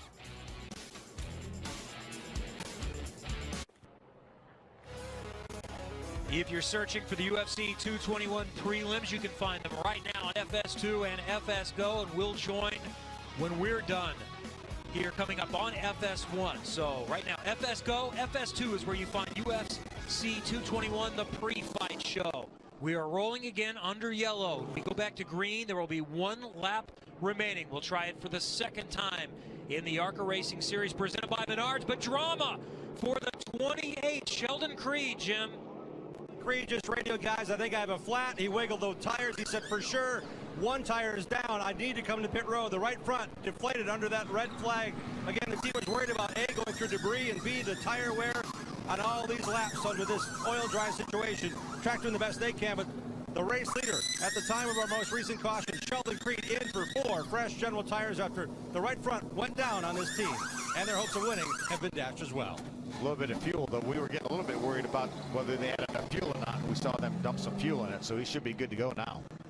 So Michael Self is the leader. Willie Mullins in second. Noah Gregson is still shown in third. We had heard that he was going to be penalized. We're still waiting to see. I'm going to guess the team is going to challenge that as much as they can. I mean, he's lined up 4th right now. Tom Hessert has moved in front of him there. So maybe just giving a spot back, which is one of the penalties that can be allowed at times. We're still being told by the ARC officials that the 54 of Noah Gregson is going to have to go to the back of the pack here. You see Natalie Decker now. Looks like it's going to line up in the 3rd spot with all the problems she's had, our pole sitter. There's Bobby Gerhardt, no right front fender on his Lucas Oil car. He will restart apparently in the 4th position once Noah moves out. Maybe just look for Or the most fifth position, excuse me. the most pristine cars. And we said Willie Mullins' car looks pretty good. Gregson's car still looks good, but he's going to have to deal with some track position if he serves this penalty. Hessert's car looks good. Yeah, Kirk Horton's car looks good. 4 offenders was not a requirement tonight to run in the top 5. Even winning the race, we may see a car with 3 That's right. fenders in victory lane. Well, Michael Self's car's beat up pretty good, just about all the way around it. Yeah, he said hello to the wall and he had a little contact early on. But he's got a chance to win the biggest race of his life. He won his first Arca race in the season finale last year. He's won multiple times in the K&N Series. And the furled flag is being shown, so next time by, we will have 1 lap to determine the season opener in the Arca Racing Series. See the 54 of Noah Gragson move over now to let the field go by. And look at Tom Hessert up there in 3rd position now. And he's got a lot of experience, a 6-time winner in Arca, looking for his first win at Daytona. And there's Bobby Gerhardt, the 8-time winner here, that's going to be in play. And Natalie Decker, the young 20-year-old from Wisconsin who started on the pole, who's got a lot of damage in that car and has had many more near misses. She's still in play. And I think she would have liked to have been lined up with her teammate, Tom Hessert, but she's going to have to line up on the outside of Tom Hessert in the 4th position. Bobby Gerhardt there back in 5th. I don't even want to predict what's about ready to happen. So there's Gregson back there. The back of that little pack. I think that's essentially all the lead lap cars that we have that don't have a tremendous amount of damage. Now, I'm sure the Arca officials are telling him he's got to drop all the way back, not just to the back of the lead lap cars. He has to drop back to the back of the field. What do you think about Hesser right now? I think it's the same thing we were talking about before. Let's push Michael Self, make sure we get by the 46 car out of fuel. See if he can get sufficiently out of the way so we can go ahead and restart. That looks like that's the chicane over on the backstretch for the road course. Not sure he's going to be out of the way. They're entering turn 4 right now. Pace car lights are out. Self in the green and white Sinclair car on the bottom. Mullins, red and white number 3 car on the top side. Hessert in 3rd position. Decker is up there in 4th. Gerhardt, Horton. Pace car is off. One more time to decide the season opener from Daytona in Arca, and it's a great jump from Michael Self back to the front. Let's see if Tom Hessert can clear Willie Mullins now. Here comes Natalie Decker. She's pulling up in the back bumper of Willie Mullins. Outside line has a little bit of energy now. There's Tolman in the 78. He's now trying to decide whether he's going inside or outside. And we know Max Tolman is fast. He was fast early. 25 is going to line up behind Hessert here. And Self is all by himself. He has no help going down the backstretch. Half a lap to go. Does Michael Self have a big enough cushion? Mullins and Hessert for 2nd, with Decker trying to push Hessert to see if they can catch Michael Self as they head to turn number 4. Michael Self has a cushion. Headed down through the tri-oval. Michael Self is going to win at Daytona. Win number 2, and it's at the biggest stock car race in the Arca Series. Look at the excitement down on pit road. Kevin Reed, winner again at Daytona. And Venturini Motorsports celebrates at the World Center of Racing. 3 cars in the top 5 of Venturini Motorsports, with Hessert in 4th and Natalie Decker in 5th. What a comeback by Sheldon Creed to finish 3rd.